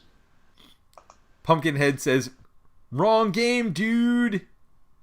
It's Friday. It's Marvel Champions Friday in our Lord of the Rings game." All right. Are you doing anything else there, Steve? All right. I'm good. Sweet. All right. So we're committing to the quest now. And as usual, I am committing a grand total of 0 to this quest because that's what I do. That's what I do, Terrence. You're used to me not being useful, right? Like, I feel like okay, I'm this is a saving trend. up. But yeah, I feel like it is. You and Thornton is also usually a rarity. Like you'd be like, I'm bringing this Justice deck. That's how I play. I brought no. I don't care about Threat. Justice deck. Threat don't mean nothing to me. All right, so you quest him with your 3 again. Are you going to ready him using the card though, not using his ability? So you do get the. Oh, are you, but yeah, the other 2 are going in. Yeah. Does someone? Yeah, I guess. all you. Oh no, you didn't even send anyone. Yeah, so I mean, I don't send. Sorry. I don't. I was like, quest. I could donate money to You know better. Oh wait, he didn't. All right, Steve, what are you doing? These 2, which will put progress here and here. So this one goes away. Badink. But there's a kicker. Look in the bottom right corner of the card. 3 victory points. So what does that mean? That means it just goes out of the game? Display. It just means they go. So there's a set aside area here. Like whose line is that? Is that where we should put it? No, there's a thing that says move to victory display if you click on the card. Victory display, which is not displayed, by the way. That's false advertising. I don't see it displayed anywhere. All right. And that effectively it's removed from the game, which is great. So. Yep. Unless they tell you should remove this card from the victory. All right, let's start adding some cards. So we have donated what we're doing right now. So I feel like this is the highest. By the way, deal 1 damage to each character controlled by each player with 35 threat or higher. Terrence, all your characters take a damage. I mean, that's up to you. Do you want me to cancel with Eleanor? Because that would kill your scout. Okay, I'll cancel with Eleanor. So what does Eleanor do? Response. Exhaust Eleanor to cancel a when revealed effect of a treachery card just revealed by the encounter deck. Then discard that card and replace it with the next card. So basically, it's canceled, but we still get the next one anyway. So it's just surge it. 1 damage to each exhausted character. Well, that's less. Yeah, that's cool. That's less characters. Yeah, but it puts Awen at like 1 away from dying. What does that do? Yeah, less good. So I'm gonna test the test will. Oh, so it just another question about the app. It. This is Dragon Cards. It's an online Lord of the Rings. Yes, so I will put a link in the thing, but the person who made Rings DB is also responsible for this. So maybe we'll do a learn to play. But the best part about this, and I will say if you're going to do it, first of all, they have videos. Actually, he has videos up, so just watch those. because I mean they're going to do a better job explaining. But the tab is important. If you hit tab, you see here all the hotkeys. Very, very important for learning. Now, I wrote a list for myself of all the things, like the important ones, but then I realized the list was almost as long as all the hotkeys. So, yeah, there's that. Well, yes. I figured you did that so you don't have to, I don't think it's bad to show everybody. But, yes. All right, so where are we at? Yeah. Yep. So we got one card, but that was just canceled. Right? Now we got this. Oh, this guy looks awesome. Marsh Adder. I mean, I don't like him. He is 40 threat, though, so we could just leave him up there and let Steve keep plinking him to death, I guess. Because he ain't... He does get 1 damage. Oh, yep. When he comes in, he's going to get 1 damage, so that's a 3. By the way, when I say it's a 3, if you look on the left side here, I hit the number 3 on the top half, adds damage counters. You hit it on the bottom half, it removes them. And you can't have negative damage counters, apparently, because I just tried. Pumpkinhead says, Terence practices the hotkeys in his sleep. Yes. Well, Terence is probably as good as this as I am at Tabletop Simulator. So, to be fair. All right. Where are we at? We got to do another one. Oh, the crows are dead, so they don't surge. Last card, right? Dead. So again, as a reminder, they only have 1 life, and this person over here, Northern Tracker, commits to a quest. No, that's not the one. Oh, no, it's Thalen over here. Well, committed to the quest, deal 1 damage to each enemy when it's revealed. And so we skip the surge. Does it go to the discard, or no? It shuffles back in, right? All right, so I got to put it on the deck, and then. No, you can just click move to. There's a thing where you can click and it says. Then I hit the eyeball and then I hit close and shuffle. That's how I do it, which is like 57 steps, which probably, as Terence said, there's an easier way. H is the easier way. Yeah, you can also hit H. Pumpkinhead says, Terence, are you reading these? I'm. It's no fun if you don't know that I'm giving you crap. So. Is this your friend? I mean, I feel like this is like a friend of yours that's totally like trolling you here. It's Howard. It's Howard? Okay. All right. Well, yes. He's a friend of all of ours. So Howard. From the Discord, by the way, if you're not part of our Discord and you want to get made fun of by Howard, join our Discord. It's free for all that join. Free making you getting picked on by Howard. All right, so quest resolution. Well, we can add more progress if we want, but we don't really need to. I mean, I guess we could get the last 2 points on it, but we don't need to.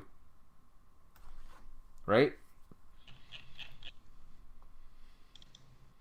Yeah, we don't need to, because if we kill the thing with Legolas, you'll put the last 2. We're looking pretty good. I mean, it feels good to not have much up here, and this is going to go away in a second when you... progress toward the next quest. So as soon as this troll dies, we progress right away. Is that how it works? Or when does progression happen? Like right in the middle of the stage? Yep. Immediately when the conditions.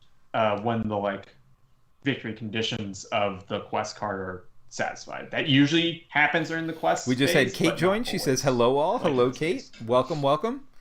And especially to Kanji Studios. So, I mean, yeah. Kanji Studios is learning this one along with us today, which is kind of cool. All right, so we are done with our quest phase. Now we're going to do travel phase. Well, we're definitely not traveling at this point because that thing's just going to go away. So optional engagement. Does anybody want to engage this worm of death? Nope. I feel like the answer is no. You can do it. I mean, it only does force. Each time the Marsh Adder attacks you, raise your threat by 1. Well, no, I don't want that at all. The answer is no. No one is engaging the Adder, which again has a number. If you look in the top left of 40, so it will not engage any of us because no one's at 40 yet. Although Terence is on his way to 40, so there's that. So we did engagement checks, so nothing's going to get attacked. So now we are going to begin the combat phase. We still deal a shadow card to this troll, right? Even though they can't attack. Mm-hmm. So Yep. So Shift S. Yep. So we do that. Just gets discarded. But now the enemy attacks. We don't even flip it over though, right? Nope. All right. So I assume you're not attacking anyone. So it's on my attack phase. Yes. Is that correct? All right. So I will initiate an attack with Legolas. With so that's 3 plus Aragorn's 3 is a total of 6 damage, which is 3 above their armor, which kills the troll. And because I did it with Legolas, we add 2 progress tokens to each quest. Or no, the current quest. All right. So should I X this troll or no? It's got a victory. So I take my attachment back, display. Right? I gotta detach that. No, it gets discarded. But I think if you do it on then I'll just properly. I don't know. Add active display should move to victory display. No, maybe not. X on that one, and X on this will go to my deck. X on those, I guess. I guess it did. All right, sweet. Yep.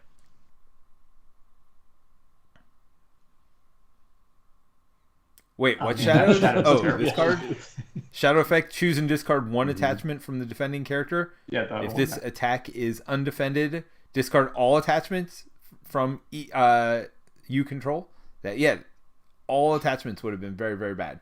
But they never attacked, so we never got that shadow effect. All right, so we do get 2 progress on the main quest here. So badink, and so we're progressing past it. Terrence, I don't know how to do that. X. Just X. Yep.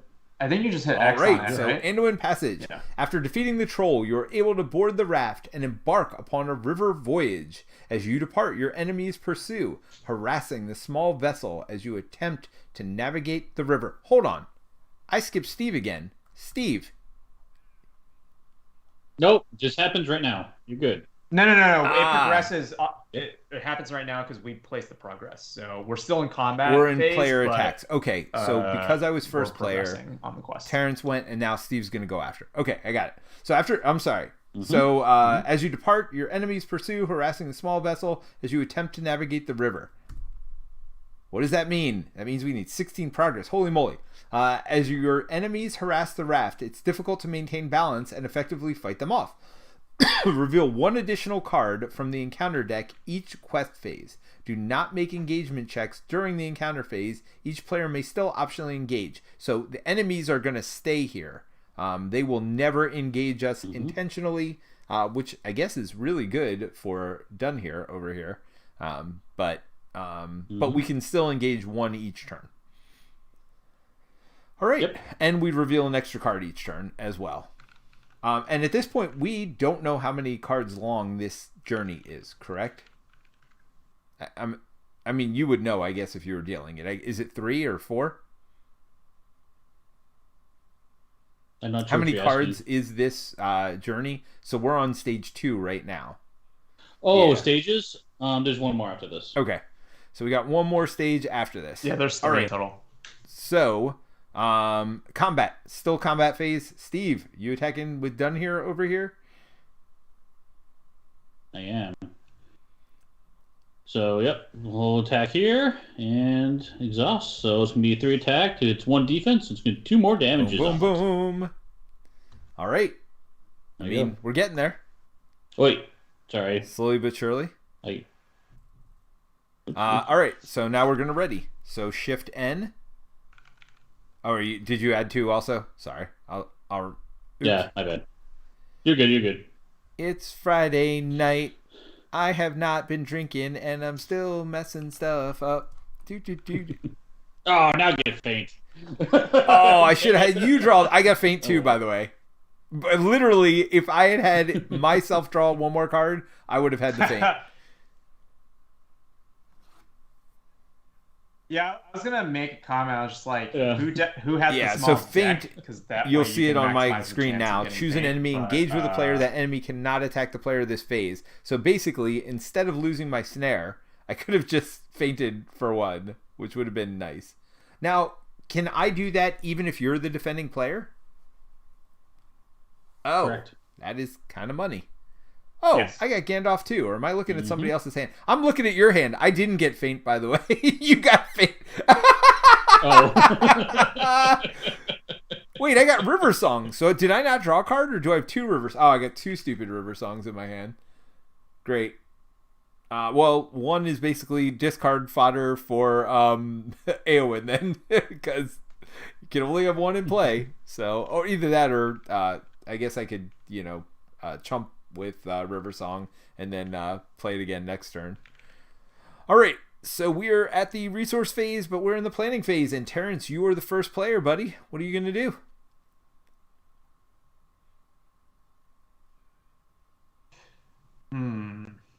Should I engage the Marshatter? Probably not. I think I'll just play another one of these. Or no, maybe I'll play always a good Faramir choice. and actually get questing. Oh, yeah. Each character controlled by that player. What? What? You could give that to... Yeah, right. So I'm gonna We've seen how much questing I've done this game. Dude, I don't quest. Peter doesn't take care of threat. Peter just attacks like a mindless buffoon. Hey, I'm letting you draw cards. I got that going for me. I'm a nice guy. I mean, that's what I do. That's what I do. Card draw and attack. And by the way, both of these decks are That's out of the what you core do in box. Marvel These are the 2 decks that they, kind of pre-build for you. Just so you have an idea. The ones Terence and I are using. Steve's deck in the middle here, he totally built on his own. But using only core set stuff. But is with the core cards. Yeah, only the core cards, yep. And then we can paste the link too. Yeah, if you so I'll want to do play that, Steve's and deck. I'll do the That's well in the Dragon show Cards notes. link in the show notes. As soon as this is over, within a minute after the stream's over, I'll paste all that stuff. All right. So, Steve, your turn. What are you playing, bud? I don't think I'm playing anything right now. I've got a lot of events, so And I'm you're going to one hang on away to from it. Gandalf. You're up. It's One true. away from Gandalf. All right, so I could play red. I could play another axe hand. I feel like I'm just going to hand some axes to people. So we're doing it. We're doing it. And you got an axe. You And have you an got axe. an You axe. have an And yes, nice. Should I play any of these other things? After the minor enters play, choose a discarded condition card attachment from play. Should I put this one in and get my snare back? It's a condition card in play, which is a condition cards are generally the bad guy attachments from the counter deck, which you don't have. Choosing yet, discard. so. Oh. I don't think they're in this. I don't think there's any in the. Return I the think, topmost attachment. I think Airborne Hammersmith Ah, is the card that allows you to So get should I your play attack that back. one? Oh, no, that is green. Yeah. Should I do that? And then I'll have it. But I won't be able to play it next turn anyway. But Yeah. whatever. Sure. Fine. The body. I mean. No, back, right? Peter doesn't do questing.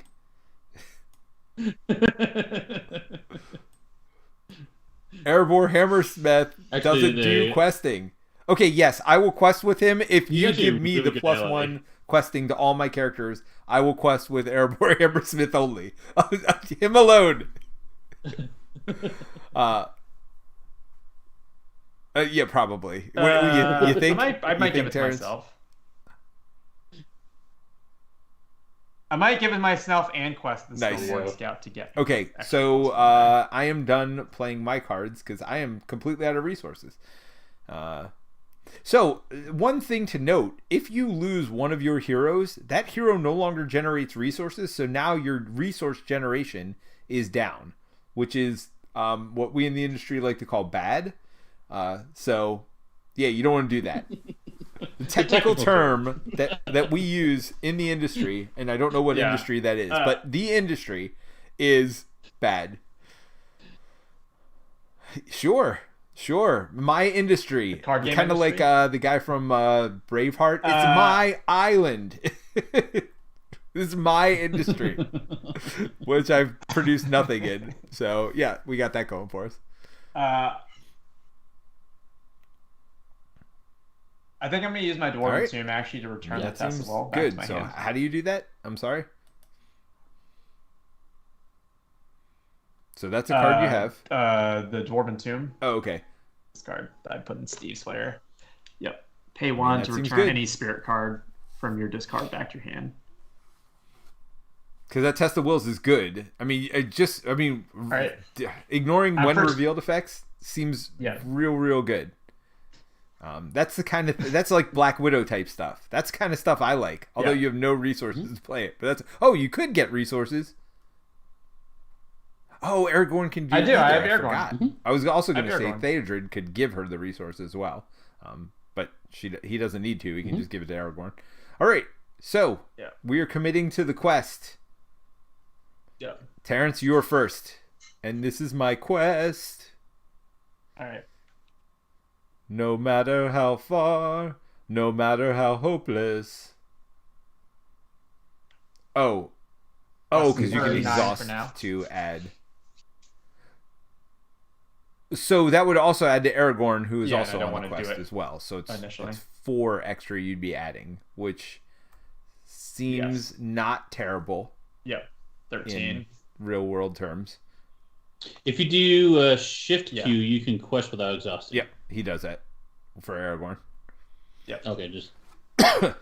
All right, Stevie, what are you doing, buddy? Same as before. Same old. Second verse, same as the Put first. One on this guy. Hey guys, I'm helpful. Don't ever say I don't do anything for you. Erebor Hammersmith is coming along. Scoreboard. Check it out. Scoreboard. Scoreboard, Peter. So when we beat this quest by exactly 1, we know whose progress that was. We know. We don't have to say it out loud. We just know. Now, if we over quest this, because we have 10, it does not carry over to the next stage. Because we got 10, and you could add 4 more, and then we could add 6 more with cards right now. Now, we do have to draw 4 cards. So, I mean, it's not like nothing's going on here, but yeah. So that's where we're at. All right. So we have committed to the quest staging. So we got to draw 4 cards. First one, when revealed, reveal X additional cards from the encounter deck, where X is the number of players in the game. No. Yes, I'm definitely going to cancel that. I have a Test of Will in my hand, but I might as well use Eleanor, right? All right, so you're exhausting Eleanor to just get rid of this and drawing a new one. Mm-hmm. I could have just hit X. Yeah, that's a triple surge exactly. for no reason. When facing the option to travel, the players must travel to the Eastern Blight if there's no active location. So you have to go there, but it only adds 1 threat. But it is 6 progress to get by it, which is not fair. Not fair even a little bit. Oh, Goblin Orc. Half Goblin, half Orc. Misty Mountain Goblin. Forced. After Misty Mountain Goblin attacks, remove a progress token from the current quest. Oh, no, you didn't. All right. So the next... Oh, good call. He does. Boom. He does take a damage from Thaw. Damage done. If Banks of Anduin leaves play, return it to the top of the encounter deck. We've seen this one before. I like that one. Because it's only 1 evilness to it. This is interesting. Enchanted Stream. It's a forest location. While Enchanted Stream is the active location, players cannot draw cards. Well, that's a big FU. Thankfully, you've got the Northern Tracker over here, so we never have to make it the active location. So, we are at 4 progress currently. Yep. I'm assuming you're going to do your tracker to get 4 more. Oh, oops. Where'd the crows I come don't from? know. Did somebody hit a button? Oh, oops. Well, I'm just keeping that on top of the deck because I like that. Actually hit. No, I'll shuffle it. No. I am going to add a progress to so we're up to 8. Each of my questing characters. Do we want to add cards? Well, I can. We're at half right now, but we're gonna. I mean, I can certainly add 1 because I have 2 Handermarth river songs, and I can also let you guys draw cards if anybody wants to draw cards. Do we want people to draw cards? See, so Marsh Adder. I don't see any risk. I don't think we need to rush through this, honestly. I think we'll be okay. Well, I've saved my characters to draw us cards, so I feel like we should at least do that. And why don't I add one? I'm going to get one of the Hammer songs gone. So add one more to Anduin. Yep. Just because I got 2 of them. I mean, I don't need 2 of them unless I just chump with them. Okay. I could also kill the mountain goblins right now if we want to get a little more progress. Wait, you can attack now? How can you attack now? Yeah, with quick strike. Quick strike? Now, would that exhaust your character? Quick strike. It's an action. It would. So then you... Yes. Wait, so if we do that, it kills... So that's 2. So that gets us up to 11. Mm-hmm. And then... If you do that, I can help you kill with Legolas, also pull which down will put 2 more Marsh Adder. progress. No, because we'll be at the east bite. But I don't know if we want to burn through that. We have to travel the east bite. So. Oh, yeah. So that would be another 4 on top. So that puts it at 13. So if I then discard cards, we can then get there. Oh, you could pull the adder right now is what you're saying. But So his threat would be gone too. Yeah. But I don't know if we want to do that. I don't know what's at the end. Yeah, I don't know if we want to do that. So I don't know if we want to rush through this or not. Kate says nothing in this game is fair, Peter. When I said that's not fair, I'm leaning towards not doing risky because I think we're okay. Yeah. We're in control personally. All right, so. We're slow playing it. You know how I love slow playing it. Yeah. It's so nuts with all the. So Pumpkinhead says nobody puts Peter in a quest corner. It says it's so nuts with all the different aspects to focus on, yet 100% fitting to the theme. Yeah, and I mean you can correlate the aspects in this game to the aspects in Marvel Champions for sure. It's you got the green. They're even the same colors, right? You got green, which is like protection. You got red, which is like aggression. Blue, blue is more like the thwarting one, right? In this. Yeah, they flip those colors around. Purple is just kind of miscellaneous, get you resources and all kinds of... Or leadership, I guess. It's even called leadership, isn't it? Yeah. It is called leadership, yep. Yep. All right, so where are we at? So we're done questing. So have we decided this is where we're staying? Or is Steve going to kill this? Yep. Or no? Yep. I think you should work on the adder, because adder. we can easily kill this Misty Mountain Goblins. And in fact, I can pull it down and kill it, right? Which would be better for all of us. Right. All right. Exactly. So does anybody want to draw cards, or should I draw them myself, or should I give them to somebody? Where are we at with cards? I mean, Terence. But clearly, you're the one who uses cards the most right now, which is fine. Well, I mean, you discard cards though. Okay, I'll draw some cards. I'm going to draw 2 of those cards. Does anybody want to draw a single card? Oh, I got another Protector of Lorien, by the way. But... Yeah, I think you should give it to Steve because he's to draw a card. Steve, draw a card. Sure. Yeah.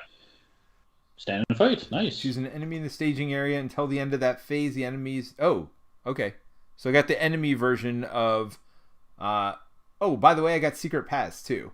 I got secret paths and the enemy one. So if we really want to quest at some point, I can ignore an enemy and a location in the middle. Which seems good. Seems good. All right, so we are on to our travel phase. So we have to travel to the East Blight, right?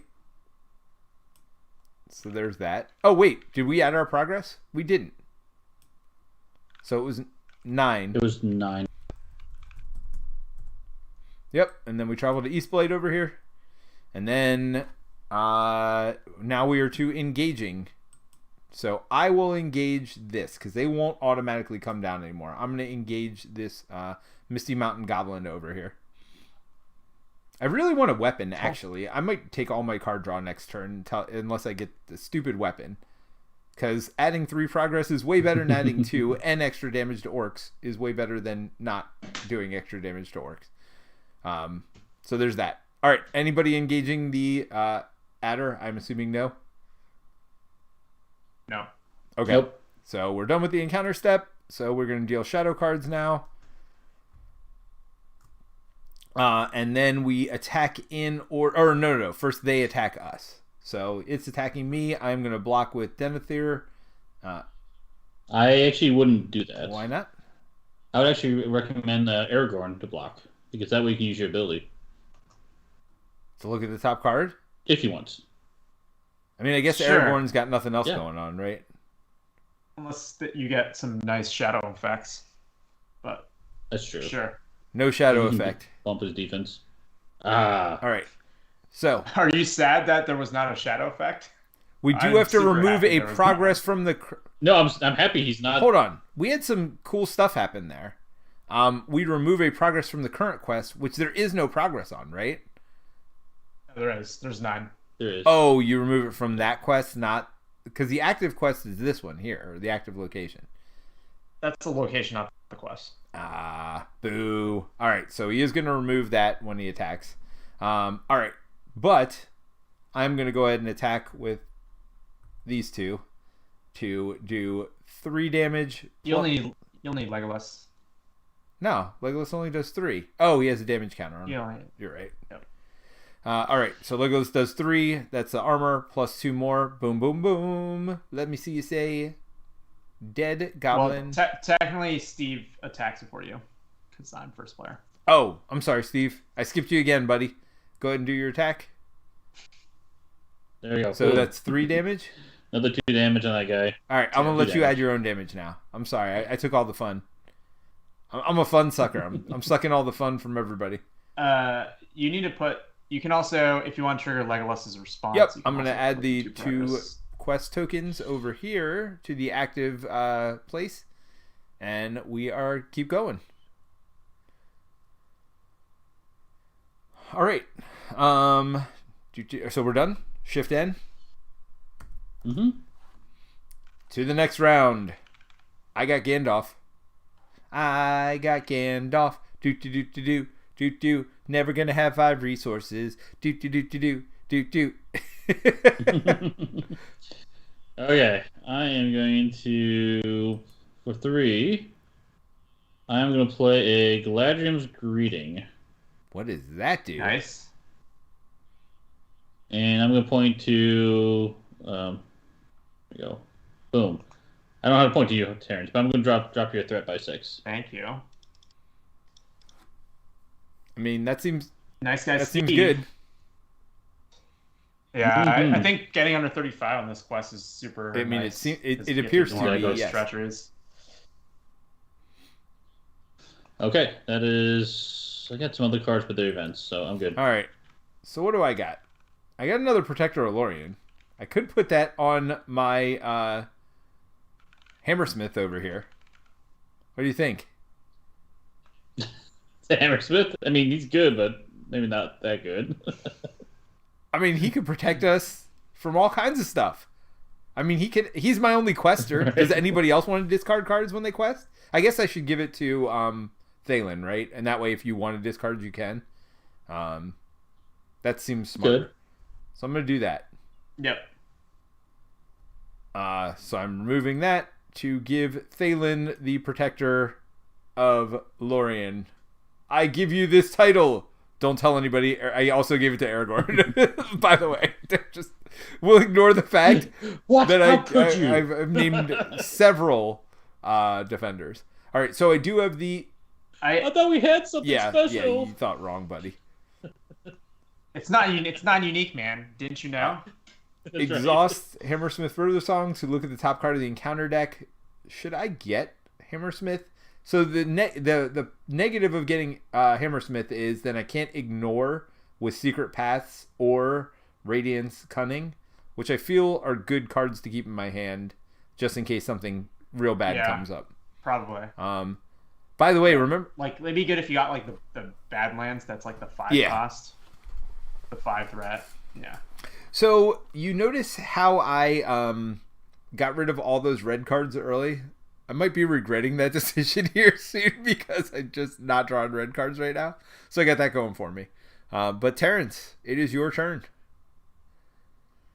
I'm gonna spend 3 off of Aragorn and 1 off of Eowyn to play Northern Tracker. So we got 2 Northern Trackers? Yeah, so now we can basically eliminate the Enchanted Stream. I mean, when you say basically, you mean we do eliminate the Enchanted Stream. There's no basically about it. It's out of here, buddy. And 2 progress on Banks of Anduin also. All right, sweet. All right, so we are to our planning phase, which we just did. So now we commit characters to the quest. Steve, who are you committing? Unsurprisingly, boom. Hey, guys. There you go. I feel like my Hammersmith is keeping an eye on you. He's not actually questing. He's just out there to be, like, making sure you guys are doing what you're supposed to be doing while you're out there. Did you exhaust him and not commit him? I did. I don't like having a number up here next to me. I just want to. He's just like I said. He's the supervisor. He's not actually doing anything. He's just there along with you to make sure that you're doing your jobs correctly. No, I committed him to the quest now, so we're good.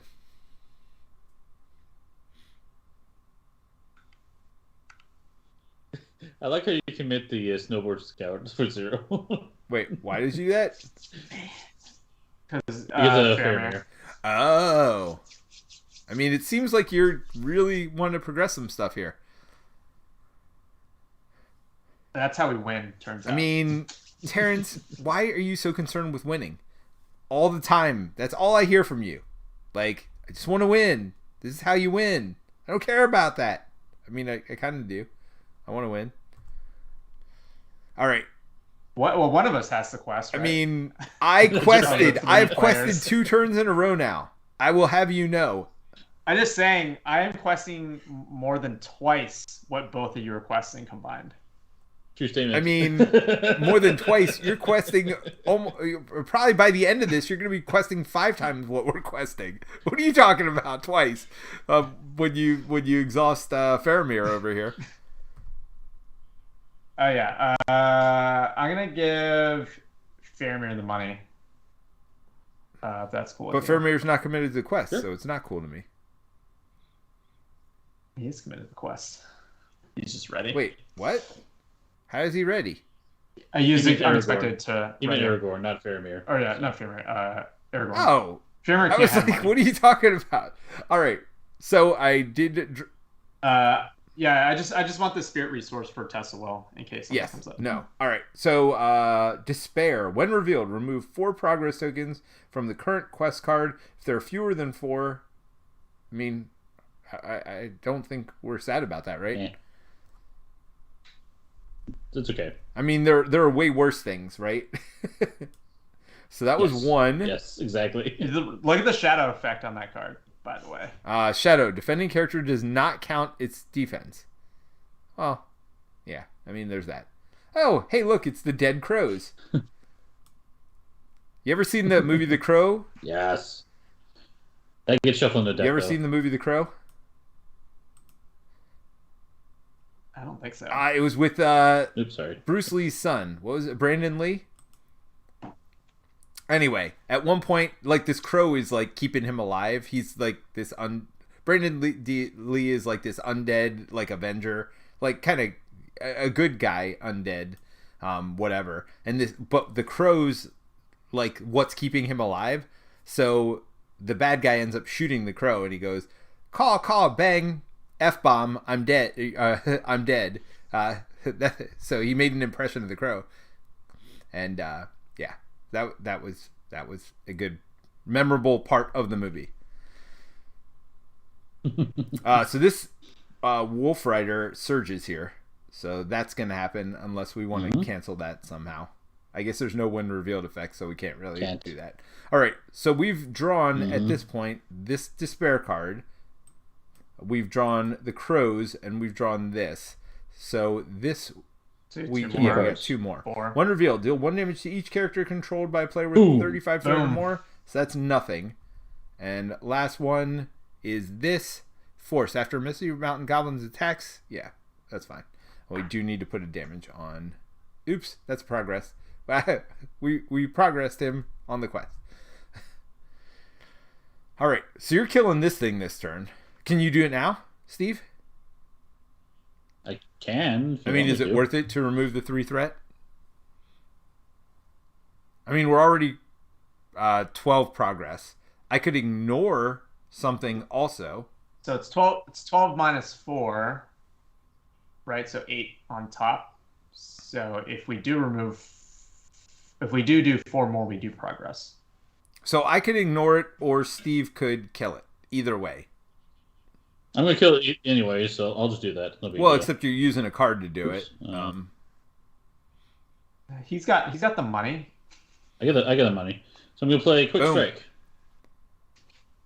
Exhaust the character control to do an attack. That's gonna be him, and he's gonna attack Mr. Adder. 4-3. But More victory. Victory points. It's like they thought they were going to do something with this victory display by putting numbers next to it, and then they never figured it out, and then made another game called Arkham Horror. Yeah. Hey, they have victory in Marvel Champions. I did. Oops. I moved it for you. Okay. I moved it to the victory display, as it were. So good job done here. Do they have victory display in Marvel Champions? Well, they have cards with victory points on them, right? So you put them in the victory. Yeah, we just played a quest with that last week, where he got +1 to all his stats for every card in the victory display. But they're right. How many victory points was it worth? Oh, I don't know. Probably just 1, just to have a reason to put it there. But they used it in one of the campaigns. They used victory points to. Yeah, they used the victory points for leveling up your characters in one of the campaigns. Was that Galaxy's Most Wanted? Well, anyway, we could talk about that after. Yeah, it's Galaxies. It was which one? Galaxies. Yeah. All right, so we're done with the questing stage. Well, we're not. So we have 15 progress currently. Is somebody going to discard a card? I mean, I could. Do we want me to... Oh, well, who wants to draw cards? I have 6 in my hand right now. I also have 6.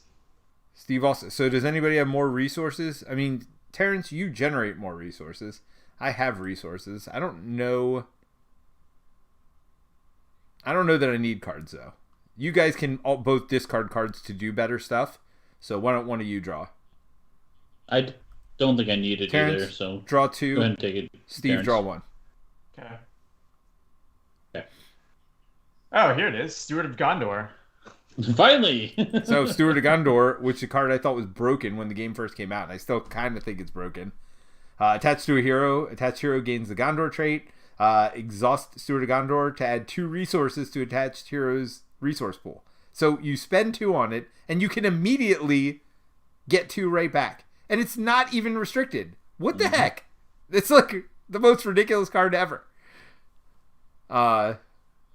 It's probably the best card by far the best card in the game. Yeah, well, Tesla Will is really good. So, yeah, yes. Steve doesn't like to play Tesla Whales in his deck, but I think Tesla Will is one of the best. And both of these are core game cards, by the way. So if you buy this core box, you have like 2 of the best cards in the game. Sneak Attack, I think, is up there too, right? Mm-hmm. Gandalf, Yep. Feint. Gandalf and Feint, yep. Still see them in plenty of decks. Hey, even Force Snare, it has some really. It's still really useful. It's not top tier like I think those other cards, but it is a very viable card.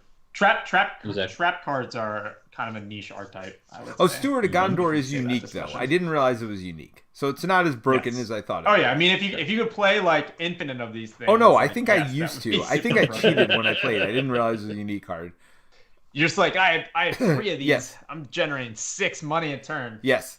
Well, it's still pretty good. I mean, by title, there can only be 1 Steward of Gondor. Why doesn't it cost 4? Like, I just don't understand that part. Like, at least make it have a cost. Right now, it's legitimately free to play. You just get that resources back the very same turn you played it. Well, yeah. I mean, it does require you to deck build your starting hero lineup potentially on opening turn to have 2 leadership resources. Right. Kate says there are a lot of good cards in the core. Yeah, and I mean you're getting 3 copies of them now too, with the new way they done the revised core. So we'll talk about all that afterward, though. We'll talk about what we think of the core. We'll compare it to Little Marvel Champions only because it's our Marvel Champions night, and I'm hoping that we got some audience from that group watching this. So we'll do a little comparison to Marvel Champions as well, and yeah, that'll be fun. But first, we gotta destroy this quest. Who's gonna add one more card? Because we got to add one more progress, right? I can do it. I can do it. There we go. I mean, I helped with questing. Like, I added the one that got us there with the Hammersmith, so I feel like I've done my part. All right, so we're questing this one out, and we're questing this one out. Done and done. All right, ambush on the shore. That doesn't sound great. The ongoing harassment from your enemies has forced your raft to the shore, and you must now confront their ambush head-on. If you survive this attack, the path to the Golden Wood should be open before you. When revealed, reveal 2 encounter cards per player. What? What? What? And add them to the staging area. Skip the staging step of the quest phase for the remainder of the game. Once there are no enemies in play, the players have won the game. Oh, so we need 0 progress. So we're literally just adding 6 cards, but that's it for the rest of the game. Yeah. Like, these are the last 6 cards we're ever going to see. Yeah, I think this is thematically cool because you're now, like, at the end of your boat journey, and you're, like, a shallow. You're, like, on shore and you're getting ambushed by the orcs at the end of your journey. Okay. Well, but they might not be orcs, right? We're just drawing 6 random cards. It could be whatever. It doesn't say 6 enemies, right? Yeah. It just says 6 cards. Yeah, I hope they're orcs. Right. I mean, if they're enemies, I hope they're orcs. Yes. Well, we don't want trolls. No. And now that I think about it, I want my dagger. I still don't have my stupid dagger. All right, maybe I'll be drawing cards myself next turn. Get one of those daggers. I feel like that's what you've been saying the last 2 I did, turns. but I wanted you guys to progress the quest better. Join in on the fun. Yeah. Well, I mean, fun of drawing 6 cards is not... All right, so this is nothing. After players travel, so that's nothing. Yeah. So do we even have to do these quests at all? Do we do anything to these? You have to do this one revealed when the first player chooses one character. Oh, I mean that doesn't matter actually. Well, we do. Yeah, because we're past the. Because we're past the. Well, actually, no. No. We're still in the questing phase. So we got to do it, but it doesn't matter. Yeah. I'll do 2 damage to Northern Tracker. It's fine. I mean, it's not gonna kill him, right? Oh yeah. So, but he takes the damage as well, right? Because of Thalen over here. Oh, correct. All right, so that's 2 cards. Stronghold, travel. The first player must discard. Okay. So again, that doesn't matter at all. There he is. Another troll. By the way, I do have another snare in my hand, and I will have the resources to pay for it next turn. Just as a... You do have that feint, Steve? So we can feint him, and then next turn we can snare him. So I feel pretty confident about the troll. So is that 4 cards we've done so far? So that's 5 dead crows. Oh, they shuffle back in, which is way better for us anyway. All right. Well, I don't know how. But that's only true when you run Thalen. Yes. And last one. Oh, this son of a gun again. I mean, actually, with Steve's character, I don't mind him as much. He is exhausted, though, dude. Yes. Yeah. All right. So now the engagement step's going to be a little more interesting than it normally is.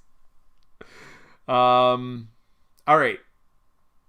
So travel step. Do we care? Like, does it matter? Do any of these help us?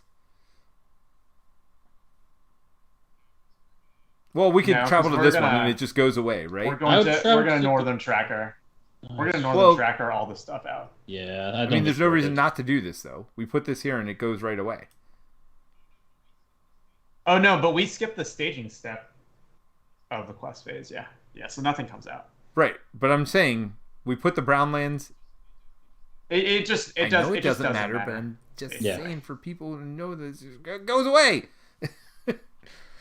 automatically progresses itself to go away. All right.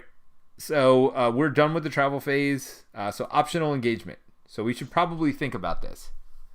Who's getting the troll? Can Steve feint for you? I can feint for anybody. So we should put the troll in front of Terence, because between him and I, we'll do the most damage. Or we put it in front of me, because I got 2 axe hands. But I feel like you're not questing anymore, so you probably have plenty of attack, and then my extra 3 attack will be useful, right? But you do have 4 attack out the gate on your own, right? Well, I have 7 attack out of the gate on my own. Yeah. But I figure I could take out other stuff. Maybe you... While you are... And then you and I can...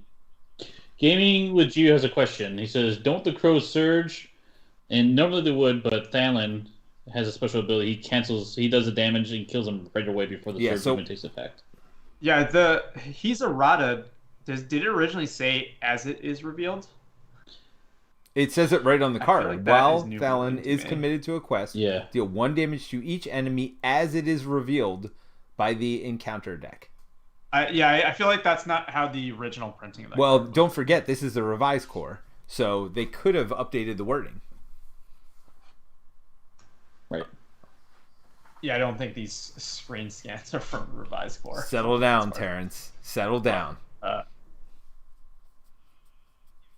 Yeah, I guess so. What optionals are you going to We each get 1. I'm in Troublesville, so a weaker one, hopefully. I mean, you don't have to engage anything. The Wolf Rider will die, for whatever that's worth. Why will it die? The Wolf Rider will die. Why? Because I'm going to sneak the Longbeard Orc Slayer during combat. Oh, okay. And so it does 1 damage to every orc. Okay. I mean, as long as I don't want to take the Dol Guldur orcs. The rest of them are okay. I mean, the warg's not okay, right? I should probably take the warg. Yeah, you'd be better. I got my Denethor here, so he can just block the warg. All right. Are you optional engaging, either of you? Or are we just going to let them fall where they may? So if we don't optionally engage, it means that I would get the troll. Is that true? You were the... No, I would get the troll. No, Steve... Because I'm the first player after first player. Oh, because you're second player? So you're going to pull the troll, I'm assuming, then. And then it... I thought we said between Legolas and your characters, it's going to do way more damage than Legolas and my 2 axe hands here, right? Well, your 2 axe hands do 4, and Aragorn does 3. Well, but you have 57 characters in front of you. Don't forget, you don't have to quest anymore, so they can all help you attack, correct? No, you do. Well, yeah, I mean, we probably don't have to quest because we'll clear. That's what I'm saying. Because we don't ever put more cards up in the staging area. 5. All right. So is this how we're engaged? We're good, and then we're gonna let it. I still think it's better for you to have troll. Okay, so I'm gonna pull the troll then. So who's pulling the warg? Or nobody? Or am I just gonna get that too? No. You will get the troll regardless. Oh, so I just pull the warg still. You can get the warg. So I pulled the warg. Yeah. Is anybody else pulling anything? Yeah. Can you pull the orcs? Dol orcs, Terence? Yes. And then I can pull the Misty Mountains, and then wherever the other guy goes, we're going to carry because he's dying. All right, well, let's just see how they would come down. Let's do that. Normally. So, do we look at Steve first? Does he get because he's first player? Yeah, so he gets the highest threat character that he can. Is that right? Is that how it works? And then we look at me, and I pull down the highest threat character I can, which would be the troll. Oops. And that's it. Done. And then Terence would pull down the highest threat that he could pull. So, technically, we didn't have to engage those characters the way we did. But, anyway. All right, so we're done. So Shift S gives them all bad guy cards. All right. I'm going to spend a leadership resource to play sneak attack. To put in the Longbeard Orc Slayer, which does 1 damage to every orc enemy in play. Okay.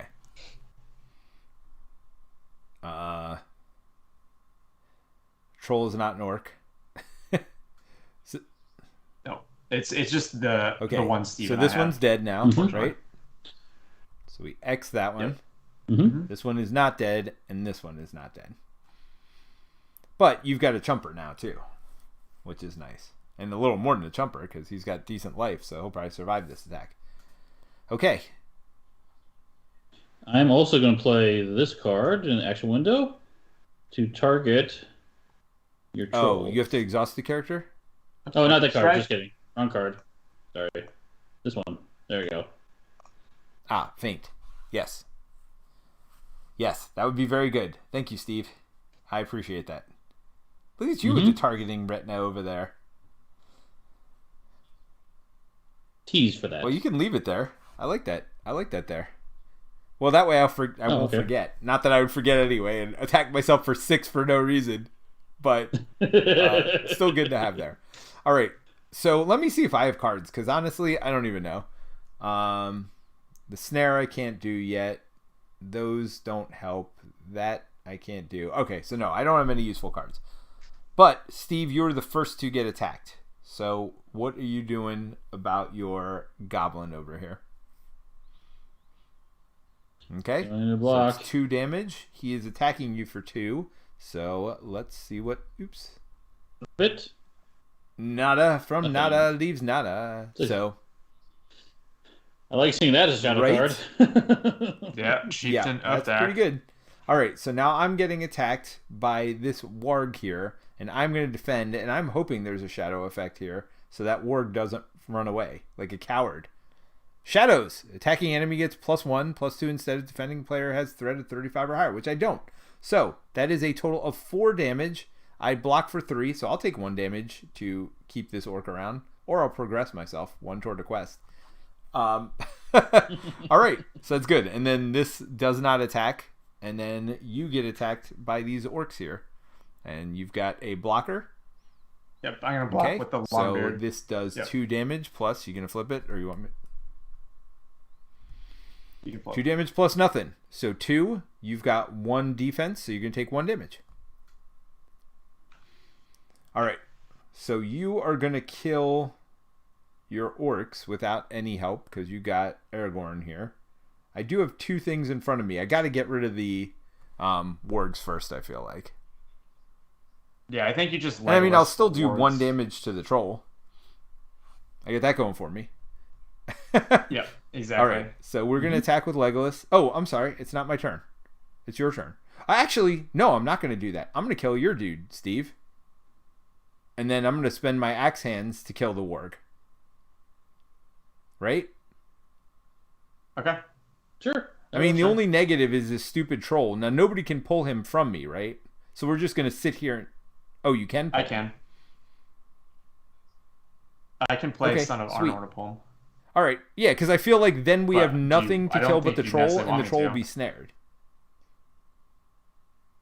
I feel like that makes the most sense. Yep. All right. So, Steve, your attack is nothing? Because you're all exhausted. All right, Aragorn's going to attack. He's going to attack the creature in front of you for a total of 3 damage, which is 2 over his armor, which will defeat. I add 2 progress toward the quest. There is no quest to progress, so that does nothing. Well, there is reason that you want to keep track of it. This quest, it doesn't matter, but other quests, you can go over the limit and then you lose progress to pull back down. So you can, even though this has 0 progress goal to it, you still you can add progress to it. Yeah. Okay. All right. Yes. Yeah, you do. So I'm going to attack with both of my axe hands over here and my axe. This warg, which will clearly defeat this warg because that's 4 damage, which is 3 over its armor. It already had a damage anyway. So, bye-bye. All right, Terence. I assume you were taking care of your orcs? Yeah, I'm going to attack with Aragorn. Yep. Alrighty. So they are dead. Alright, so we're all done with combat. Nice. So now we shift N. Go. And I mean, we don't draw anything, right? So so we did our resource step.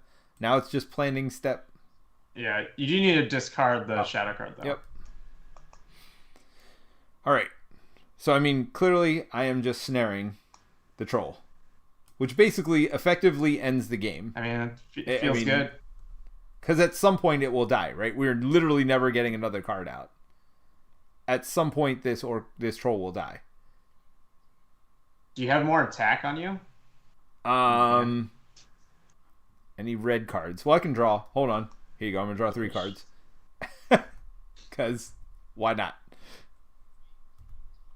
Wait, can you target an enemy more? You can't target an enemy more than once, right, Steve? That's correct. Only one time. If Peter attacks him as a target, and then, but I can't attack him again. Like if I pull him to my side. Now with that same character, but you can attack him, but now with the same character twice. Right, but like if Peter attacks and then I play Son of Arnor during combat, I could attack him again, but I don't have a sneak attack. Correct. All right, so I guess I can't do that. I'm pretty sure that works. I put in my Gondor Spearman over here just for more damage. Like I had nothing else going on. So, all right, Terrence, it's you. Cool. I'm going to.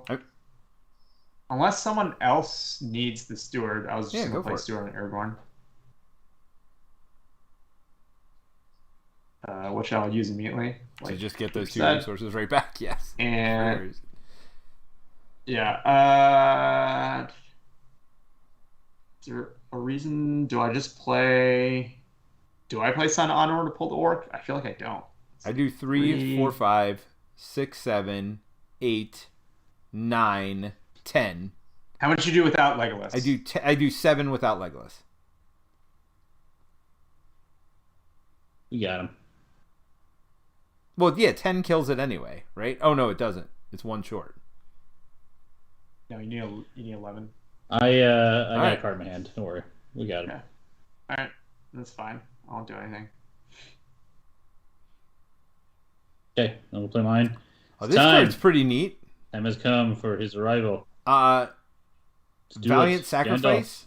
After an ally card leaves play, this card's controller draws 2 cards. Oh, but you got to spend 1 to do it, and you lose the card, so it's basically cycling itself. Yeah.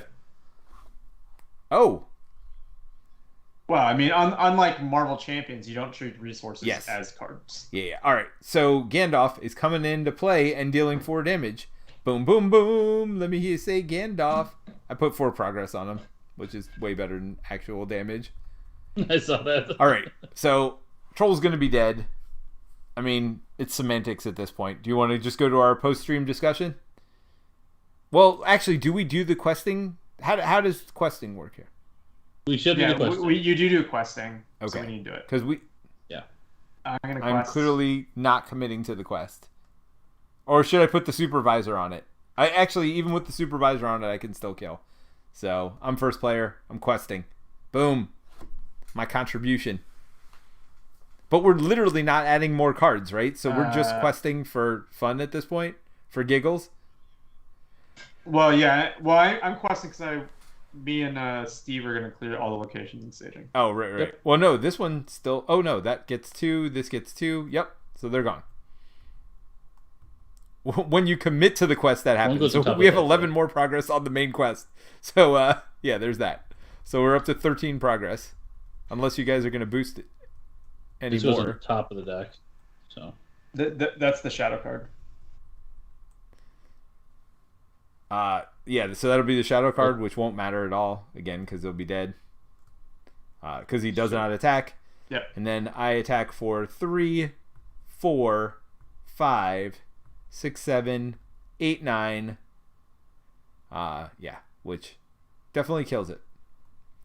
Boom, boom, boom. Alrighty. You quest not to raise your threat, basically, says Kate. Yep, that makes sense. That's correct. Alrighty. Correct.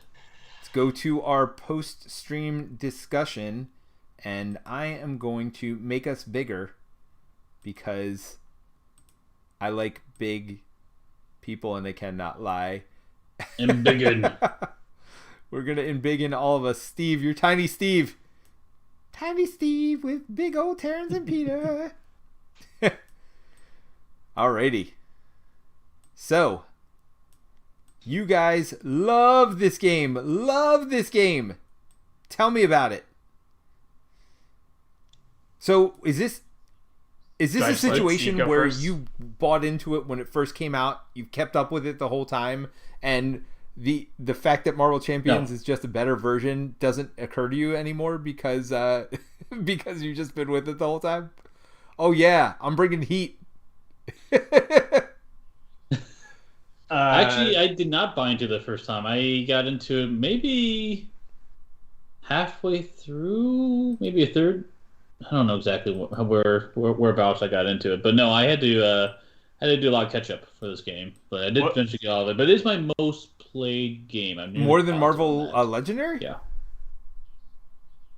Yes, Marvel Legendary is in the Marvel Legendary. I think is in the 200s, and this one's closer to 300s. So, yeah. Nice. All right, so what is it? I mean, all jokes aside about Marvel Champions being a better game. I mean, not really a joke, but anyway. So what is it about this one that brings you back to it over and over again? Steve, let's start with you. I think it's due to all the weird things you can do in the game, which I really like. I like building weird decks, as you guys know me.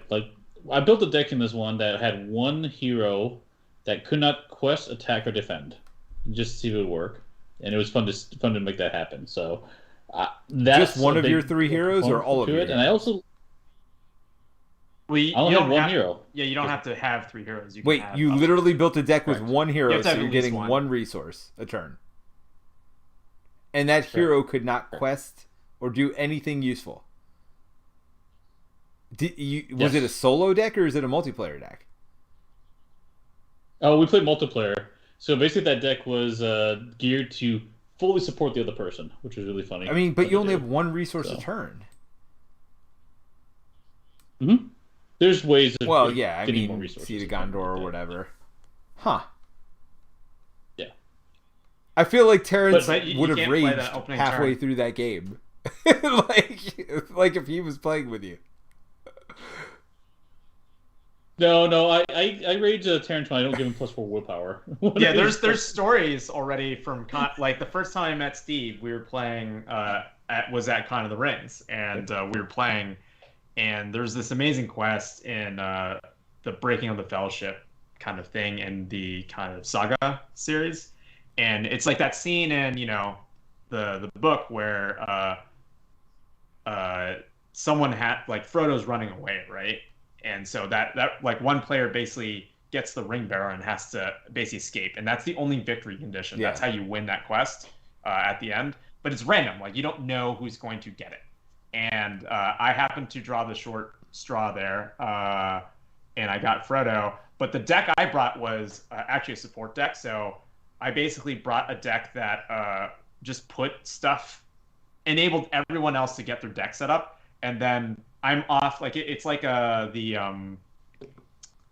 like Kang, where every player has their own kind of staging setup, kind of thing. And so I'm off on my own, and so is everyone else. But like I didn't set up my deck that entire game, and so it's like the end of the game, and you're kind of relying on everyone else to kind of support you. And I was like, crap, I gotta like turn this around. Because you had already spent all your good support cards supporting everybody else.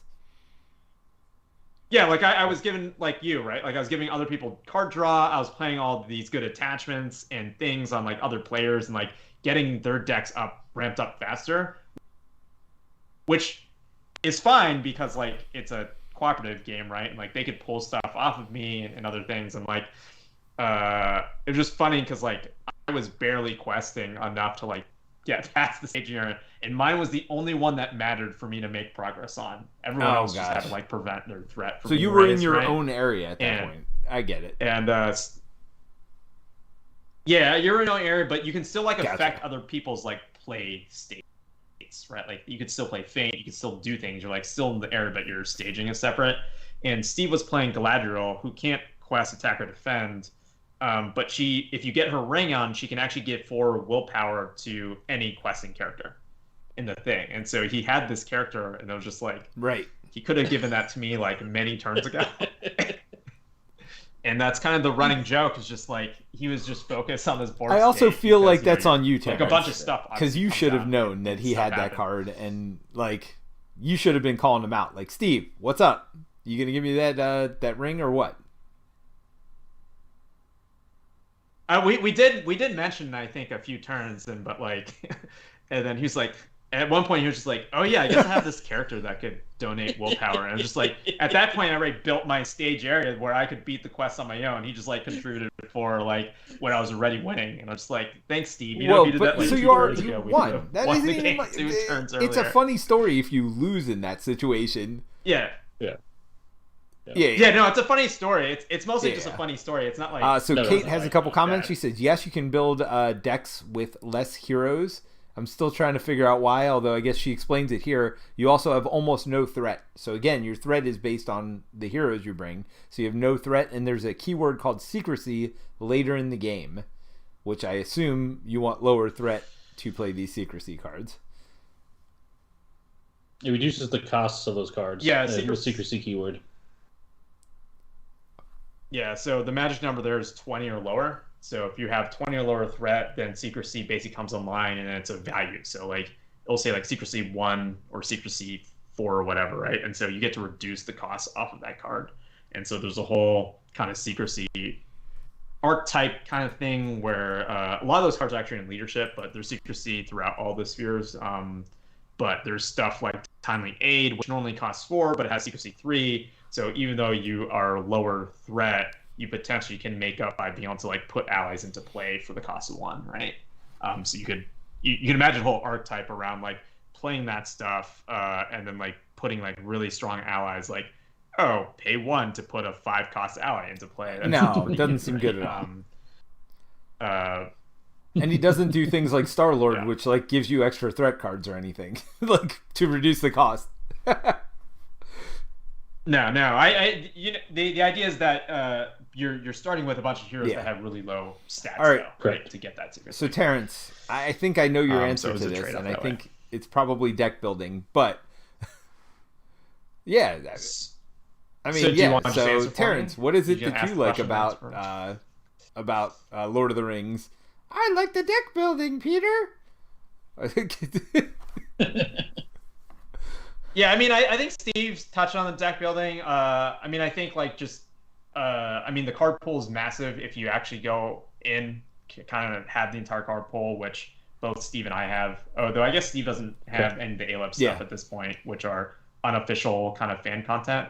But just the variety and the number of archetypes that are in Lord of the Rings are just like a large amount, and like you can still find new decks that people have never built in combinations, even though it's like 9-10 years old at this point. It's still very possible to build really fun decks, and it's like there's a kind of curve on that. So I think that the kind of the 3 hero thing, I think like just allows you to do a lot more. And I think the quest stuff than I think is another thing you mentioned to me before too. And the quests are much more variable than stuff you'd see at Marvel Champions, which is just, I mean, they've done a good job with what they have to work with, but what they have to work with is kill an enemy, right? Kill a big boss. Yeah, I think it hits that kind of. This is one of the things I think Colin kind of. It really took him away from Marvel Champions. I think if Marvel Champions was an LCG that came out FFG and he hadn't played Lord of the Rings, he would probably be super into Marvel Champions. But I think coming from Lord of the Rings for him, like he really liked that journey. And I think Lord of the Rings does that a lot better, of just like kind of having that, it's not like Arkham where you have this like massive branching story, but you do have like really neat like quests that you are going on this journey. Like I think this illustrates like even in the core box, like you like you're trying to get this raft, right? And you got to fight off this hill troll, and then you get on the boat, and that's when like you don't do engagements anymore, but like threat is piling up and you have to deal with them somehow. And then at the end, you have to like deal with everyone who's been like following you, and then the new stuff that kind of catches with you at the shore, right? Like, I feel like you don't get as much of that storytelling just innately in Marvel Champions. It's more of like, right, that happens if they specially design a quest that is like that, right? Whereas that's like the default here. And so I think that is fun because generally each quest card changes up the game a lot more than the villain, like revealing the next villain stage. Like most of the time it's just a stat, or like this person gets an item. Well, in Marvel Champions, you're trying to do the opposite opposite of what you're doing here. And I think you described that at the beginning, and you've said that before, but now that I've played them back-to-back days, basically, it's very obvious to me. Whereas here, you're trying to progress the quest, and in Marvel Champions, all you're thwarting is really to try to stop bad stuff from happening. And it's interesting. Most of your attack is to... Yeah. The one thing I'll say is you do have to divide your attack to decide whether you want to get rid of minions or get rid of the boss, like whether you want to rush down the boss.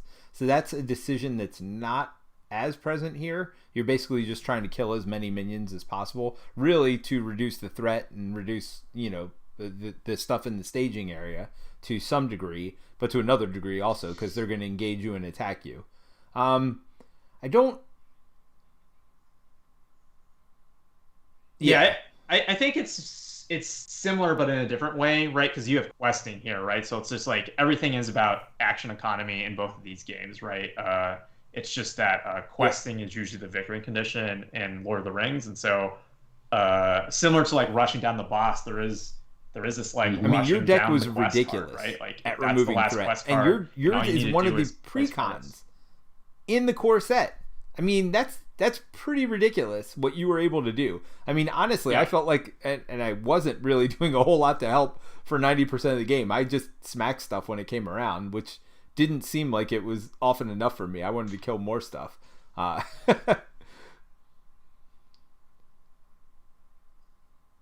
I mean, I think I got really lucky. Like, Collector Stone is a really strong card for 2, getting 2 willpower that's permanent for the entire game on turn 1. Is definitely like just a really strong way to start the game. And then, I mean, Anduin is just is still a great hero, even in the card pool today. For willpower, one character that you don't have to think about anything else with. She's just going to go questing every turn. You don't have a lot, and I mean, Aragorn's pretty ridiculous too, because he gets, he can untap himself, not constantly, because you do have that cost that goes along with it, but I think that's why they built your deck the way it is, because the other character kept feeding him power, so he could just unexhaust himself every turn. Yeah, I think that's where it just like, I think there's a lot more fiddly stuff in this game, like there are a lot more triggers, and sometimes like we have a weekly, or we used to pre-pandemic have like a weekly Lord of the Rings after a workday. And it is so easy to like miss triggers in this game. I'm just like, oh, I didn't do it. Well, we do that with Marvel Champions. Well, how far do I have to of course, we're also playing it. Yeah, but it's so much worse, I think, in Lord of the Rings, because there are so many more cards on the table. I think because you get to limit 3 allies, like these things, like this actually is not a big board state. What we have out, like this is a pretty small board state compared to lots of other Lord of the Rings decks when you get further in the game. Like it is common to have like 20-30 cards out on the table, right? Just for your own area. And so just the combo potential of that, of just like, you're seeing like the combo you mentioned of like Theodred, it giving Aragorn resource so then he can do his thing. Like I feel like that stuff and being able to build that kind of combo is just so much more common in Lord of the Rings. And I think you don't see that nearly as like, it's definitely there in Marvel Champions, but it's probably not as like So I want to do a little comparing and contrasting real quick. So comparisons, obviously you're removing threat, obviously you're attacking things. I mean, those are, and even the way you defend is very similar here. Although the big difference is the threat phase, right? How you have to commit characters before you know what's going on. And if you don't have cards like the ones we have where you can discard cards to change your number, you're really throwing a bunch of, questing points there, which would be thwarting in Marvel Champions without even knowing really what you're up against. So that to me is very similar. The actions you're doing are very similar, but at the end of the day, it's actually pretty different the way it resolves. Would you say that's fair? I think that's true because I think the big change there is that they actually change when redding happens in Marvel Champions, and that was actually a really interesting thing when I first learned the game with Stephen Collin was like you ready at the end of the player phase, which is like literally smack in the middle. And I think of the that's turn, brilliant. By the way, round, that's right? one of my favorite things about the game because it lets you defend. I think it's awesome because it means that it lets you defend. You always make that call. So like there's a lot of like kind of those micro decisions that really change the feel of Marvel Champions. And I think it fits well for that game. So it doesn't feel anywhere close to just like, even though like you're saying they share so many concepts, it's not a reskin by any means. Which I think is always like the fear of like a company doing a game. But I do think there is a lot of similarities. I think people, like when I first played this game, the concept of having to defend with one character and then attack with somebody different was so foreign to me because there hadn't been anything like that. It's like, what do you mean? I got to spend a whole action with somebody just defending and then somebody else punches them in the head? Like that's, it didn't make any sense to me at the time. But now with Marvel Champions, it's like second nature. And that's part of the reason I wanted to revisit this one, because I do think some of the key concepts of the game that felt so foreign to me when I first played it are definitely easier for me to grasp now. So I do think there is like if I had to tell somebody what to learn, I would say learn Marvel Champions. I think it's a more straightforward game first. And then if you want something more, I think this game is more, if that makes sense. It's more deck building. Yeah, I'd agree with that from a high it's level. more deck building. Yeah. I think... I mean, the other nice thing about it is... the only other thing, real quick, I think the turn structure is more difficult. I think the deck building's more... I just think there's a little bit more investment you're going to have in every step of playing this game than you would in Marvel Champions. That's why I say it's more. So sorry, Steve. Go ahead. Finish your thoughts. Oh. No, I agree. And the one thing I want to definitely point out is the deck building. This one is... You can throw any card you want in the deck. It's very open. But you also have... It's not as forgiving as Marvel Champions. Because in this one, if I have... Faramir Hero, and you put the Faramir ally in your deck, well, guess what? You're probably not going to play that card. It's a dead card in your hand. Unless you have something like Protective Lorien, which discards cards, or Anduin, you can discard cards too. You can definitely plan around it, but there's a possibility you can have dead cards. As opposed to Marvel Champions, like, even if you like threw in cards that you're never going to play, guess what? They're always a resource. So it's much more forgiving in that space. So for newer players, I mean, that's a big reason why I would suggest Marvel Champions. But like you said, this one is more. Like if you want to take that stuff to another level, I think. Now, Terence, you had a little bit of a contradictory view. We talked about it, I think, after the stream the other day, because of the fact that you're drawing a new hand of cards every time, and basically you have to make a whole new decision set. Where here, most of your cards, you're only drawing one card at a time. So you want to kind of expand on that a little bit. So you tend to disagree a little bit. I had the same opinion you did. Just like playing Marvel Champions, like, the turn structure is super streamlined. There's only two phases. There's the player phase, the villain phase. Like you don't have to track tokens. It's less fiddly because you just discard cards.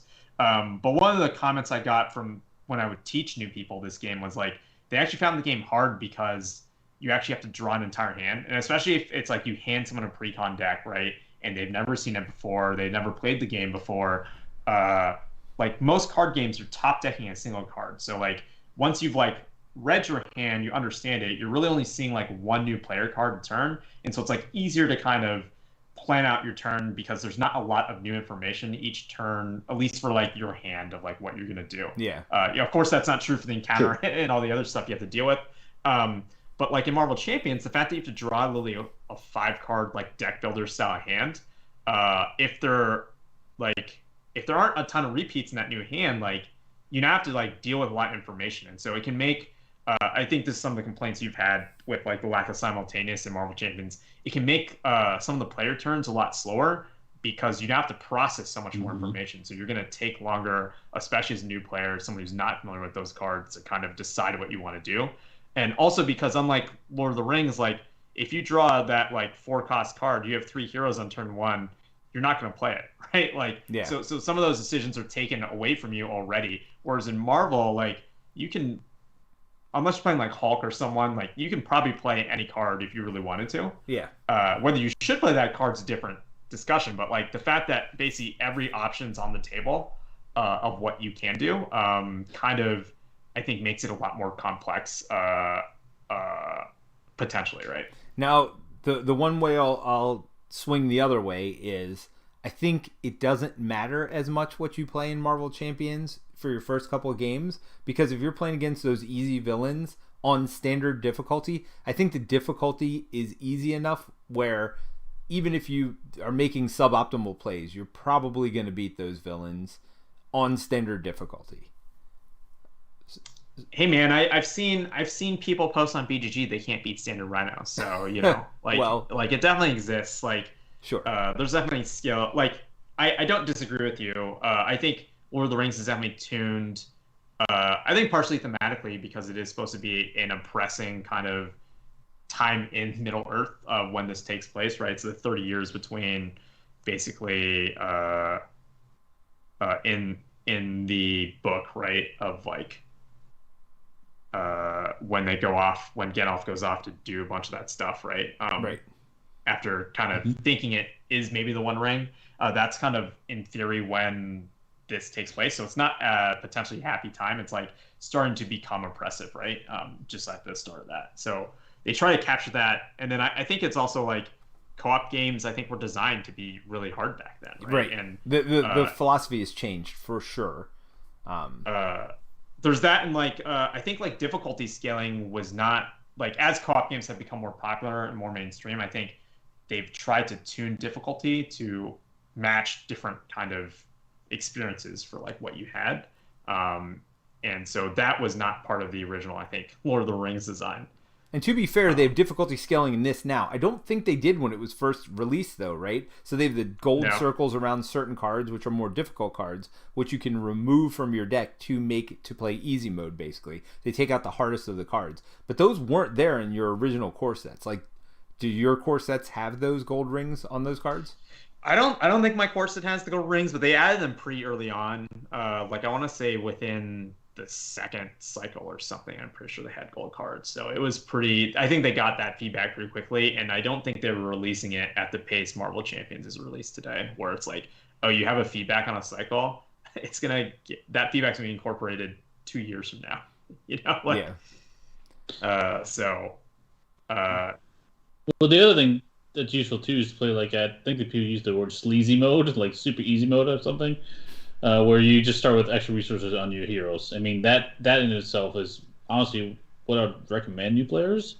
It makes it pretty easy, but having all those resources gets you your cards in play, gets you a nice tempo, so you can, I don't know, get a head start on the game, because that opening tempo means a lot. So if somebody's been playing Marvel Champions and they missed this, right, because they weren't in the LCG scene, 10 years ago. How old's Lord of the Rings? 10, 15 years now? I think 10 years is 2011. Okay. So they didn't get into this 10 years ago.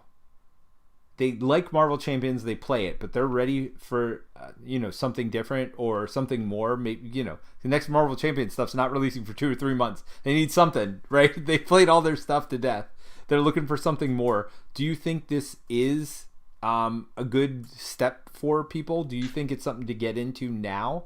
Is this revised core set make it something that you would jump into?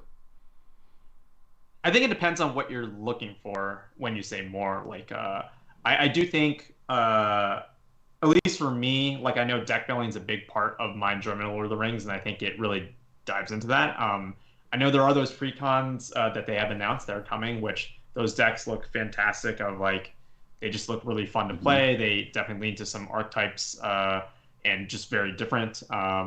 And I think they get around well, actually, there might be a dwarf deck, so maybe don't buy that one, Peter. But get around your complaint that you and Mike had when he just built those dwarf decks and you smash everything. But they've changed some of the rules. We were playing some stuff wrong, I do think, also, because we were giving every dwarf on the board +1, and we all had dwarf decks. So like +1 to all their stats. I think it's just the player that dwarf is in front of, right? No, it's global. It's global, The yeah, game is yeah. global. So we literally Yeah. all had dwarf decks, and all of our dwarves had +1 to all of our stats, I believe, if I'm not mistaken. Yeah, I mean, Which was ridiculous. one of the things with dwarves is I hated, I not hate it is unfortunate because if you don't play leadership Dane, who does give that buff, dwarves do feel a little overcosted for the stat line, which kind of sucks. But anyways, I think if you want to do more deck building and you feel like you want more of that, I think Lord of the Rings is fantastic. One of the things I think you've commented on, Peter, in the past is like you don't necessarily like having to retool your deck for each scenario or quest. Yeah. And I think that's definitely a thing that they even teach you in the core set. Like each quest is different, and like you play that passage through Mirkwood, which is like the Rhino like kind of tutorial thing, and I think for most people they can get through that pretty easily and pretty well, like without even having a great deck. Like it really is just there to teach you the rules. And you do have to fight Angoliant spawn in one of the paths, so that is kind of the hard part. And then there's those bees that if they gauge you, you do 5 damage to hero, which is like an insta kill on almost any hero. Yeah. But And besides that's the first mission? Has that? Yeah, it's just in one of the basically like sets, encounter sets that get mixed in. And Angoliant spawn is part of the quest. Gotcha. But like in Journey Down the Anduin, you have to face the hill troll, and so you learn a lot more about threat management. Like you learn about they really kind of force that on you, right? Just like that 30 limit, the 35, and the treachery cards, and so you learn about kind of that part of it, and then Escape from Dol Guldur, you learn about other things. Not playing with allies because they don't let you play allies. Well, you can play one in turn. You can play one around. But global, as you said, right? Like literally one global for all the number of players, which is crazy. Yeah, so you definitely have to like deck build differently, right? And so I do think Lord of the Rings has a little more of that like puzzle solving thing, which I've heard a lot of negative feedback, even in our own Discord, of people who don't really like that part of it. So I think you have to be ready for that. But I think there's some of that in Marvel Champions too, though. Yeah, I think there's a little bit, but it's definitely not it's not in your face nearly as much. Right? Well, and we create our own puzzles too, right? Because if you're playing against Taskmaster, who stops you from flipping, and then you play with heroes that are specifically designed to flip, right? You can create interesting puzzles for yourself how to do that. Like I played Black Widow against Collector, who doesn't want you to discard cards, and all she does is discard her cards from play to like stop their effects. Yeah. So I think you can create interesting puzzles for yourself. That's the one thing I like about Marvel Champions is maybe the game doesn't present you with all that at the beginning, but like, I mean, there are so many Marvel Champions streams out there, and we're all doing different stuff. I do think that is a benefit of the system is you could play it however you want with Marvel Champions. Like you could do speed runs, which is what Brent was doing, where he would just take as much damage as possible and try to beat the game in 2 to 3 rounds. You can do what we do, which is add like the most difficult crap in there for no apparent reason, just get our butt kicked every week until we can finally figure out something to get by it. So I do think there are different ways you can play the game, and that's the one thing I do like. And it seems like they've done a better job of adding some of that in later to Lord of the Rings. So Steve, you've been quiet for a little bit. What are your thoughts? Yeah, I think the quests in this game is what really drives a lot of Lord of the Rings replays. I think I've heard that come a lot before. Like, I need to deck tech against this guy, and deck teching means I need to build a deck specifically against this scenario. And while I think that is true, but I think it's true in the sense that it makes it easier. It makes the game a lot easier. But it's been demonstrated, actually, by the same guy who built this the system in RingsDB that he made what he called the one deck. We called it, and he was able to take one deck, not change it. And beat, has he done that with the last cycle? I feel like that's not true. And I don't know if he did it last cycle, but he did like a huge portion of the. It was true when he built the deck content sure. up there, but it actually took him a long time to get enough of the the card pool had to get to a certain point where he could do it. But I think the average person's not going to build the one deck when they're building decks as they're playing the game. To be fair, right? Yeah, you can definitely beat stuff without deck teching. But I think for most people, you kind of like deck teching might be, for instance, there's a keyword called archery in this game, Peter, where when you engage, when at the beginning of combat, you have to take damage, like direct damage for the number. And so like, say there's like 10 amount of archery. So it means across all the players, you have to take 10 damage before combats, like at the start of the combat phase. My gosh. And so you generally don't want to get that high. Usually most people have like archery 1 or 2 or something, right? So you want to pull those minions and get quick. rid of them quickly. Yeah, exactly. So it like prevents you from just like leaving stuff in staging Yeah. because like they're in play, and so you kind of want to eliminate them, right? And so they have a lot of the stuff that forces you to kind of deal with things and not let you kind of just like slow play all the time like we do.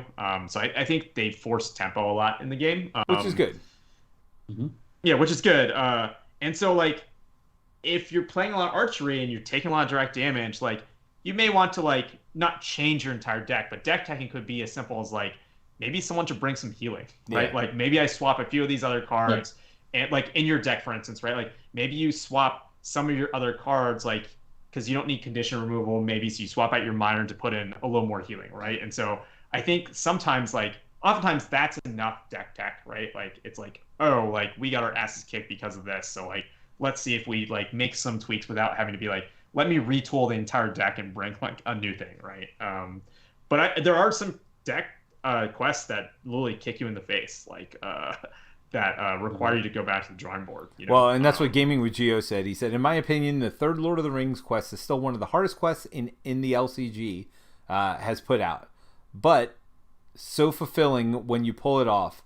I can see new players quitting the game after trying that one. And right when I first bought in, when I bought this game, I bought one core set.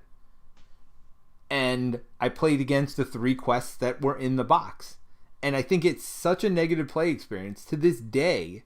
Probably, that's part of the reason I have a hard time with this game. There was no easy mode when it first came out. I literally bought it when it first came out. I was so excited. Played the first 2 quests, and I was enjoying what I was doing, although I thought it was a little fiddly, even at that time, or maybe especially at that time. And then we got to the 3rd quest, and it's like, we played it like 10 times, and we could not even come close to beat it. It's not like we didn't beat it. We didn't come close to beating that 3rd quest in 10 plays. But again, all we had was the core set stuff at that point, and I didn't buy 3 cores. So it was like the most frustrating experience playing that 3rd quest in the core box. So it was just such a weird decision to make that hard of a quest in the starter box for the game, basically. And if you buy this one, it's going to have the same thing. I think the advantage here is they give you these decks. And I think these decks, I don't know if they're good enough to beat that 3rd quest, but maybe beating it on easy at least give you a chance.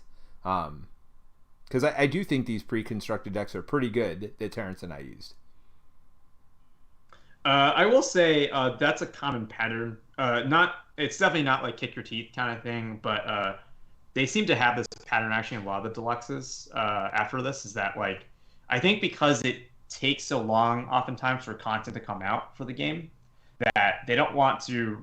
I mean, like I remember when Rise of Red Skull came out for Marvel Champions, we beat it in like a weekend, and it was just like, well, we're done, like I guess we can go and replay the stuff. I think they wanted to have it where usually the first quest is easier, the second quest is probably like the average difficulty of most stuff, and then the 3rd quest is going to be a little overtuned. Yeah, Ultron's pretty hard more too. Challenging. And so like I think they tend to do this kind of pattern to kind of extend the life of that content. So like you have something to work towards when you get the box, and it like we get content. I feel like we're spoiling Marvel Champs. We're getting content almost every month sometimes, and then there's like a break for 2 months. You're like, oh man, like it's like 3 months till next box. Whereas like in Lord of the Rings, it's like 3 months between the box and the first pack, right? Like, and 3 months the next pack, right? And so like they really do try, I think, because of the release schedule, because FG historically has been not great at releasing things on time when they say they will.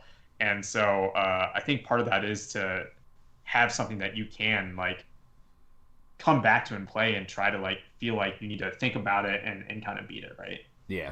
All right, so Kate says, I agree. I usually test my decks against the 3 core quests, the first 2 for general deck tweaking, and the 3rd for an actual challenge. So, Yeah, so that's Kate's input on that third quest too. I mean, it is hard. And Dr. Dan just showed up. He said, "Whoa, what I missed tonight?" Dr. Dan, you missed a Lord of the Rings game tonight. We stepped away from Marvel Champions, but we're doing a little Marvel Champions content anyway because we're just comparing the two games and contrasting here at the end. I think one other comparison that would be good to make is the player counts between the two games. I know where I stand, but on like 1, 2, 3, and 4 player games.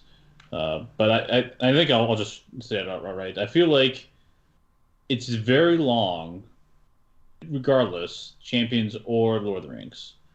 But I feel like Lord of the Rings gets more into that epic feeling because you have got 4 people. And it gets really fun around the table, more so than Champions, I would say. I think Champions excels at 1 player, and especially 2 players.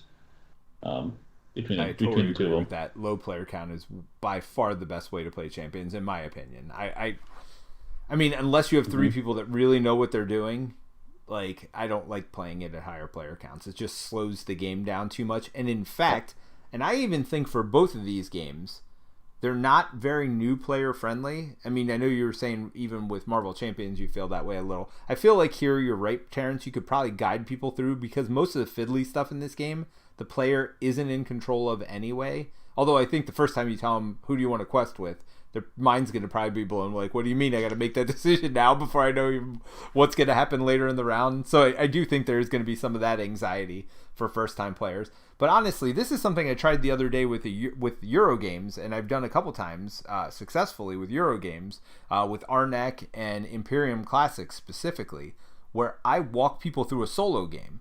And I do think both of these games would probably do very well as a teaching game if I'm trying to get one person. And I think that's the best way to do it. Get one person at a time into these games. I'll just walk them through a solo game. That way I can answer any questions they have and they don't feel like I'm not trying to focus on my own deck at the same time and what I'm doing. You know, we could play it open-handed and I can really focus on them. And then they don't, because both of the games slow down at the more players you have, right? Because literally each player is taking their own turn. So I do think getting somebody through a quick solo game, because solo games for both of these probably can be done in 30, 45 minutes, easy.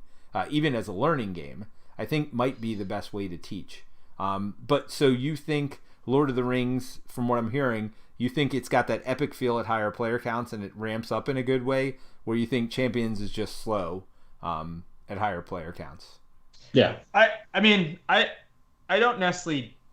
I'm definitely mixed on that. I've had some really fun 3-4 player count Marvel Champions games. Like Peter says, if people know what they're doing, it's fantastic. And the game's only getting better with the card pool of like how much interaction there is, of like what you can do. Even in games Peter and I have, I feel like there's a lot of like doing stuff and enabling other players that isn't just like I'm going to, you know, attack or whatever kind of thing. I think you're starting to, it is more limited, but I think you're starting to see stuff that is kind of neat. Like, I think when you can get around kind of the limitations of the player order, I think that's when the game kind of shines, like being able to make the call on Maria Hill to play Maria Hill out of turn, or kind of some of the stuff I talked to Peter about with like Nebula being able to play combat ready because she isn't actually going first. And so her stuff isn't force discarded, that her cards that she puts in play, which happens in her turn. So I think there's definitely a lot of stuff. And then any minion management deck obviously excels at higher player count. I think they definitely play slower at lower player counts because you can't reliably get minions in play. But I mean, I think part of the thing that keeps Lord of the Rings more epic feeling, like Steve is saying, is because it's 100% the quest, right? You're going on a narrative, you're going on a journey together, and it is changing, like we've said. Like, there's one quest in the Dream Chaser cycle where there's actually 2 ways to win. You can either, I think, like beat back, like destroy the ships or something, if I recall, or you can actually like erase them, like get to the end first.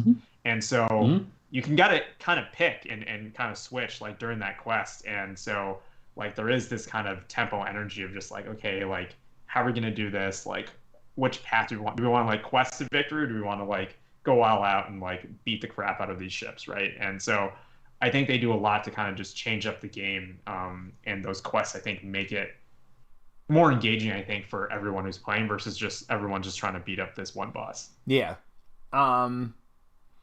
So we've talked about a lot of different changes. I think just from watching us play and from hearing our discussion so far, you probably have a good feel. The one thing we haven't totally covered is the one thing that you guys said was one of your favorite things was deck building in the games. The one thing I would say is I used to think Lord of the Rings had a lot more deck building, and I think it does to some degree. But you aren't even going to necessarily see all your cards in Lord of the Rings because you don't go through your deck. So I do think 3 ofs are very important for Lord of the Rings. So what size deck is your Lord of the Rings deck? 50? So I really feel like you're doing 3 ofs most of the way through that 50 though. Is that true? It really depends. The kind of rule of thumb I have when I do is like any card I put 3 of, I want to see in my opening hand. Yes. I do the same. Because if you have stuff that's just like, it's okay if you see it or you don't, or it's like kind of a mid to late game card, if you put 3 of, like, you're going to feel bad to have like a 5-cost card in your opening hand that you're not going to play, right? Sure. And so like, but you're not going to play all your cards anyway, high. right? So having it there for later. Right, but like if you're only top decking, like you want to draw through the options that are going to help you now, even if you aren't going to play it, right? Like you want to have those choices. And if it's a card that you know you're never going to play until the late game, it is really just clogging up your hand, even though you don't have the discard down, but it's just like, I mean, you know this when I deck build for champions because I'm super strict about it, but like you really want the best choices presented to you like when you can play them, right? Right. And that's something how I design and just build decks in general. Now, I'm going to say part of the deck building, so part of the thing for Marvel Champions that I love is every hero feels unique.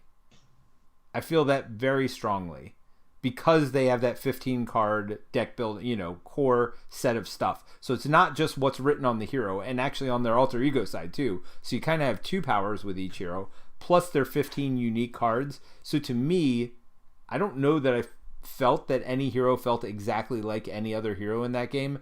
And here, I don't know that the individual characters stand out as much. Certainly, you do a little bit, but I feel like the deck, when you're talking about deck building, it's almost like the deck stands out more than any individual character in the deck. I mean, certainly, I'm sure you could build around certain characters, but it feels different in that way to me. Like Marvel Champions, you kind of feel like that hero and what that hero is doing to me.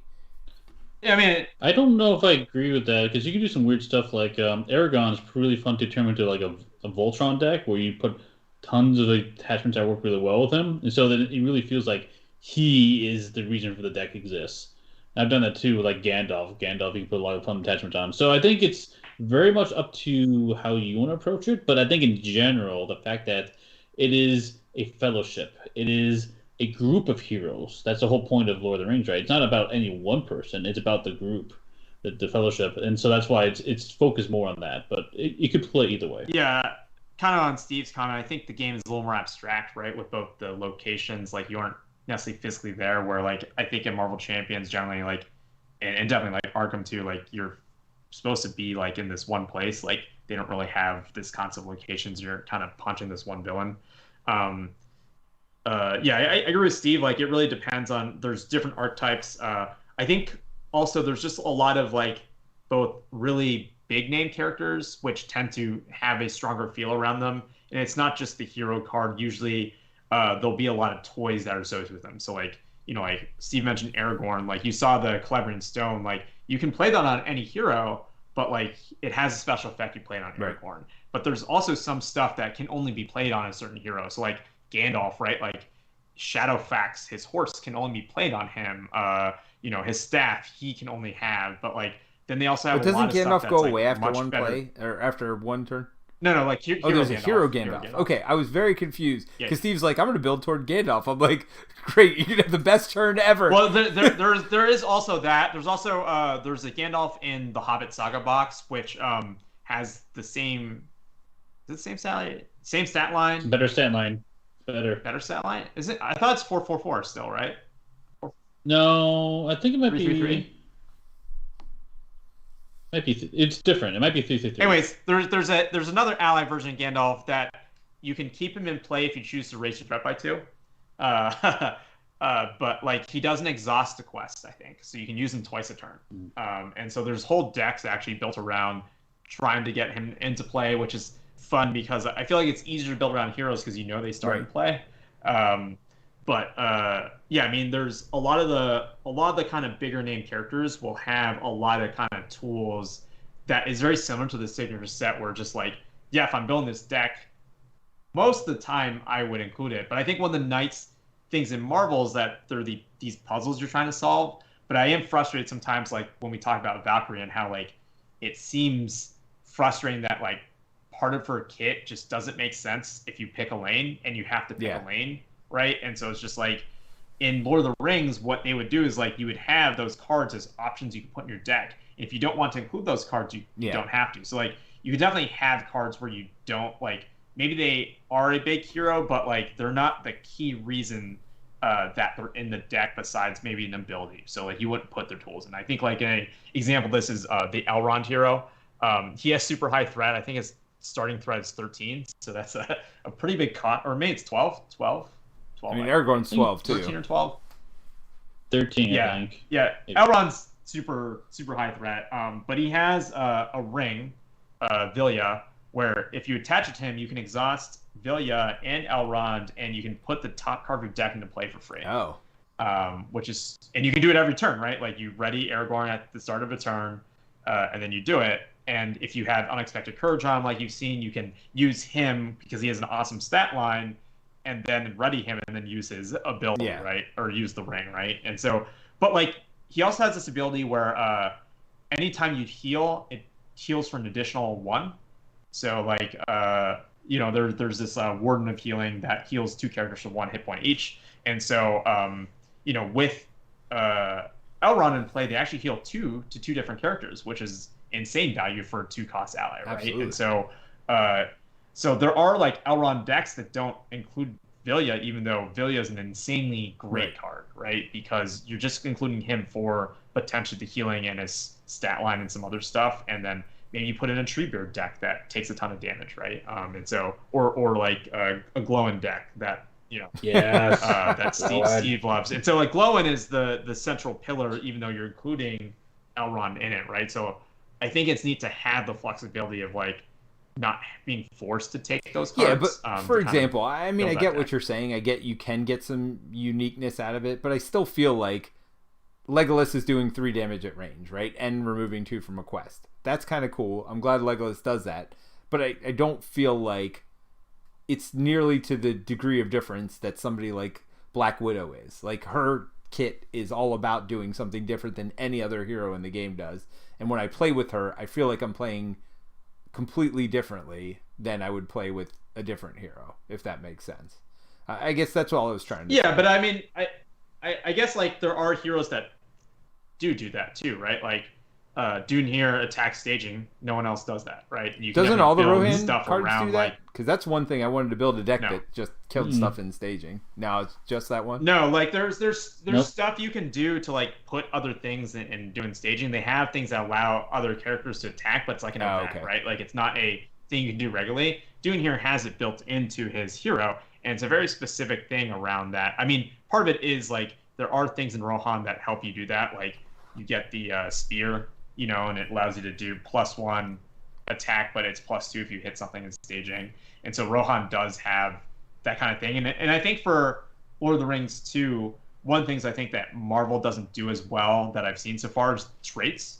I think Lord of the Rings has a much stronger feel behind each trait, right? Like, so Sylvans, for instance, are around bouncing and entering in play. So you feel like, okay, you are these elves that are doing this kind of like guerrilla kind of style combat and things, because it's this fun deck of like you put this thing into play and then it doesn't affect, then you bounce it back into your hand, and then you have like this toolbox of stuff you're doing.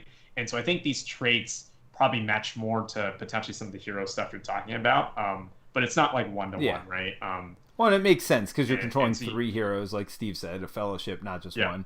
I do want to get to some of these comments before we get to our final thoughts here. All right, so the big one, Kate said not necessarily with the 3 ofs in every deck. So that means, by the way, if you don't know what 3 of means, it means 3 of the same card in each deck. So in a 50 card deck, you'd have 3 of whatever card you want to see in that opening hand. So he said, Kate said she agrees with Terence and Steve. 3 of is what I want in opening hand. Most stuff is 2 of or even 1. She also says, I generally agree. It's more of an overall deck, but you can do fun, weird stuff like making Mary a bit of a Voltron. And that term's used a lot. So Voltron meaning just what we saw in this game with Aragorn, where they just get a bunch of different upgrades and stuff like that on to make them super powerful, which can be fun. But there was another comment on what we were talking about before, and I want to make sure we're clear on this. Because Dr. Dan said, wait a minute, is 2 not good here? We love Champions and Arkham Horror as 2 and was hoping that this would be the same. We have the new reprint on the way, and then it was clarified that no, 2 players is good. A lot of people, I think, chimed in on that. I think what Steve was basically saying was that 2 is good, but more than 2 feels more epic in this. I still think for both of the games, though, 2 would probably be my preferred player count. Would you agree with that, even though it can play higher? Yes, I agree with that. I think for you, probably. I think 4 definitely excels, especially at like cons and things where you have that space and time to play, and you're not worried about like, oh, this game does take like a 3 hour, like one game could take 2.5 to 3 hours. That being said, I have lots of, because of the weekly group, like we have a bunch of people, and so I have played many 3-4 player games, and they're not all. I would say 2 player is probably similar to Marvel Champions, is probably the play testing group of what most of the quests are play tested against. And I would say, because of, like, I know how much you hate Surge, Peter, but like Marvel Champions is not nearly as bad as Lord of the Rings. And in 4-player game, you can be drawing like, I think a good turn is if you draw 4 encounter cards, or even 5. But I feel like you expect usually you 6. expect like 6, 7 on every turn. Yeah, right. in a lot of Lord of the Rings quests. Well, and Surge is more swingy at lower player counts too. So I guess that's one place where it isn't as bad to have higher player counts, because I feel like getting 6 cards in a 4-player game isn't as bad as getting 4 cards in, if you get 2 Surges. I feel. Well, it's just like I feel like most quests are much easier at 1 to 2 player counts. It's not 100% true, but like in higher play counts, the reason is because since you see more of the deck actually is designed to combo with itself. And so because you see a sniffing less of the encounter deck, it is actually much easier. Well, this game we played, I think, showed that too. Like at the end, we got a bunch of locations when, obviously they wanted us to have to fight a bunch of monsters at the end there. I mean, we still had 3 or 4 of them, but we handled it pretty easily. I mean, once that flop came out and we saw 2 or 3 of them were locations out of the 6 cards, it became significantly easier than what it would have been had it just been all monsters and maybe 2 hill trolls also as part of that. So, all right. So Pocket Star, I don't even know. There's lots of 3s. Pocket Pair. Pocket Pair. Sorry, there's lots of 3s, and that's beyond me. So too much. It is. It's a little too much elite for me. I bought Lord of the Rings LCG and sold it after a few plays. I felt like it had a lot of similarities to Marvel Champions, but the card designs were mechanically a lot worse. And I don't know what that means because I do feel like there are a lot of similarities. I just feel like they're different. I don't know better or worse is going to be in the eye of the beholder there. I think Terrence is right. I think the keywords are stronger because I feel like Avengers are starting to feel like Guardians because they can all get boosted. It's just which ones are you boosting? And the boosts are kind of similar. And to some degree, I think because they have a limited design space. So I do feel like there's some similarities in cards. I mean, like, you get an aggression card that does something. It's like, oh, spend it for a resource to do damage if it's aggression, and then it heals if it's protection, and it does something. It's like the exact same card. It removes a threat if it's justice. So I do feel like there are a lot of repeat cards. I don't know if they do that in Lord of the Rings or not, but for the different aspects, I do feel like. So I don't know better or worse, but definitely different. But he still, but Pocket Pear says, I still wonder if I made a mistake selling it. I hear it gets a lot better with future content, but didn't like the core set much. And the one thing I will say is all that content works with the new revised core set.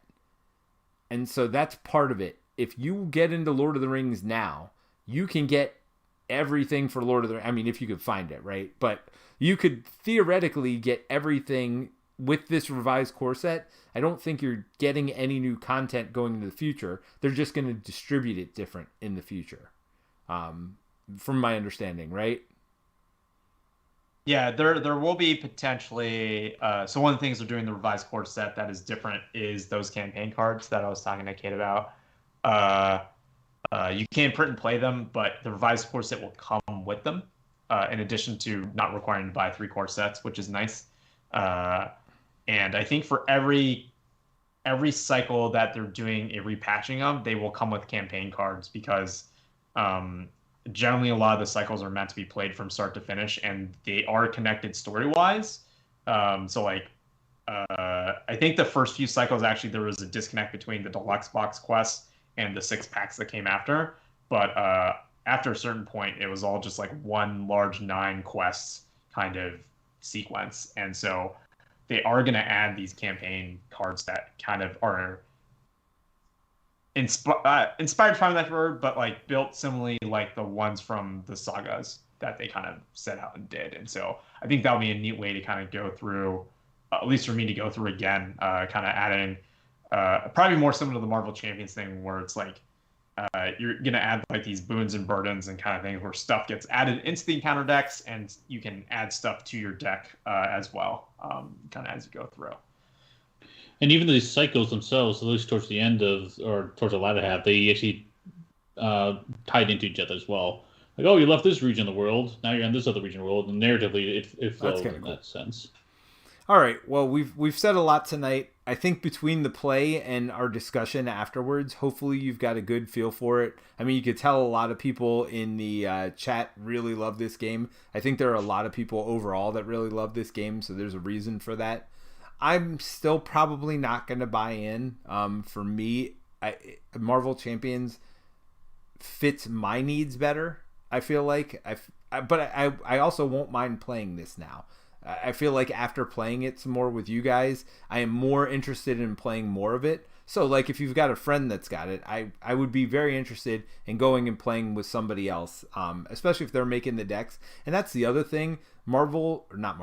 Heroes DB, there's lots of decks. So if you're not a deck builder, like, I like deck building in Marvel Champions because I feel like it's not that hard now, but it's not that hard because I've kept up with it all along. I feel like if you bought everything now for Lord of the Rings, it would be overwhelming to do. So I do feel like, at least at first, it's nice that you can go to this Heroes DB and find decks that are already... Rings DB, I'm sorry. You can find decks that are already constructed for you, and at least it's an easier way to get yourself in. I just put Revised Core in, and people have made a ton of decks for Revised Core, for solo, one-handed, all that stuff. So you have different options to try, too. You can find heroes you like and find decks. You could search for them by decks that only have those heroes. So I do think there is an easy way in, even if you don't like deck building. Yeah. I think RingDB is actually significantly a better website than Marvel CDB of just like features and other stuff. But one thing that's kind of cool is you can, similar to Marvel CDB, you can set what packs you own, and you can actually limit the deck list search based on, I believe, only the cards that you own. So you can find decks that you can actually build and not find like, oh, well, this person, all these decks have like the entire card pool, right? Like you can find decks that are scoped. One thing that's actually very popular in the community is to do progression style, where they will only use cards. They'll play the kind of all the quests in order and only use cards up to the point of that release. And so they won't use cards past it. So I know that's like a common way that people play it. And sometimes they do the up to the pack. But I think a lot of people actually do the entire cycle because even though that's how it was released distribution-wise, how they designed it, and you even see this in Marvel Champions, right? Like they designed the entire cycle together. Well, like, Galaxy's Most Wanted, you certainly saw that because that was almost unbeatable when it came out, and then they released all these ridiculously good stuff right afterward that clearly helped you get through Galaxy's Most Wanted. That you could tell there was some Lord of the Ring design behind that one for sure, behind that campaign. Well, actually, that was done by Boggs, which he did not work on Lord interesting. Of the Rings. Caleb did. Boggs came from Netrunner, so he actually has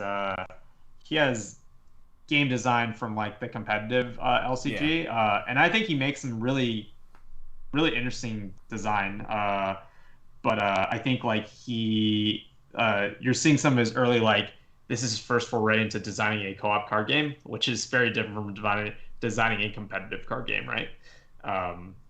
And so I think he's gotten some flack, I think, for maybe some bouncing. But, like he did design like Miss Marvel, which I know is one of Steve's favorite heroes. So like there is a lot of mechanically interesting stuff that he's put out for sure. All right, Steve, you got any final thoughts before we get out of here? No, we covered them. Thanks everybody for joining us, and thanks. The chat's been super active tonight. Sorry, normally I read every single chat that comes out.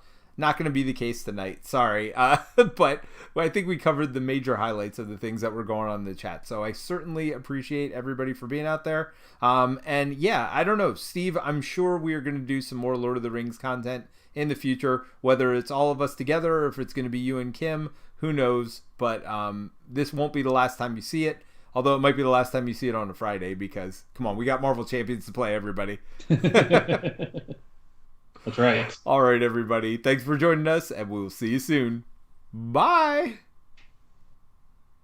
Bye, everyone.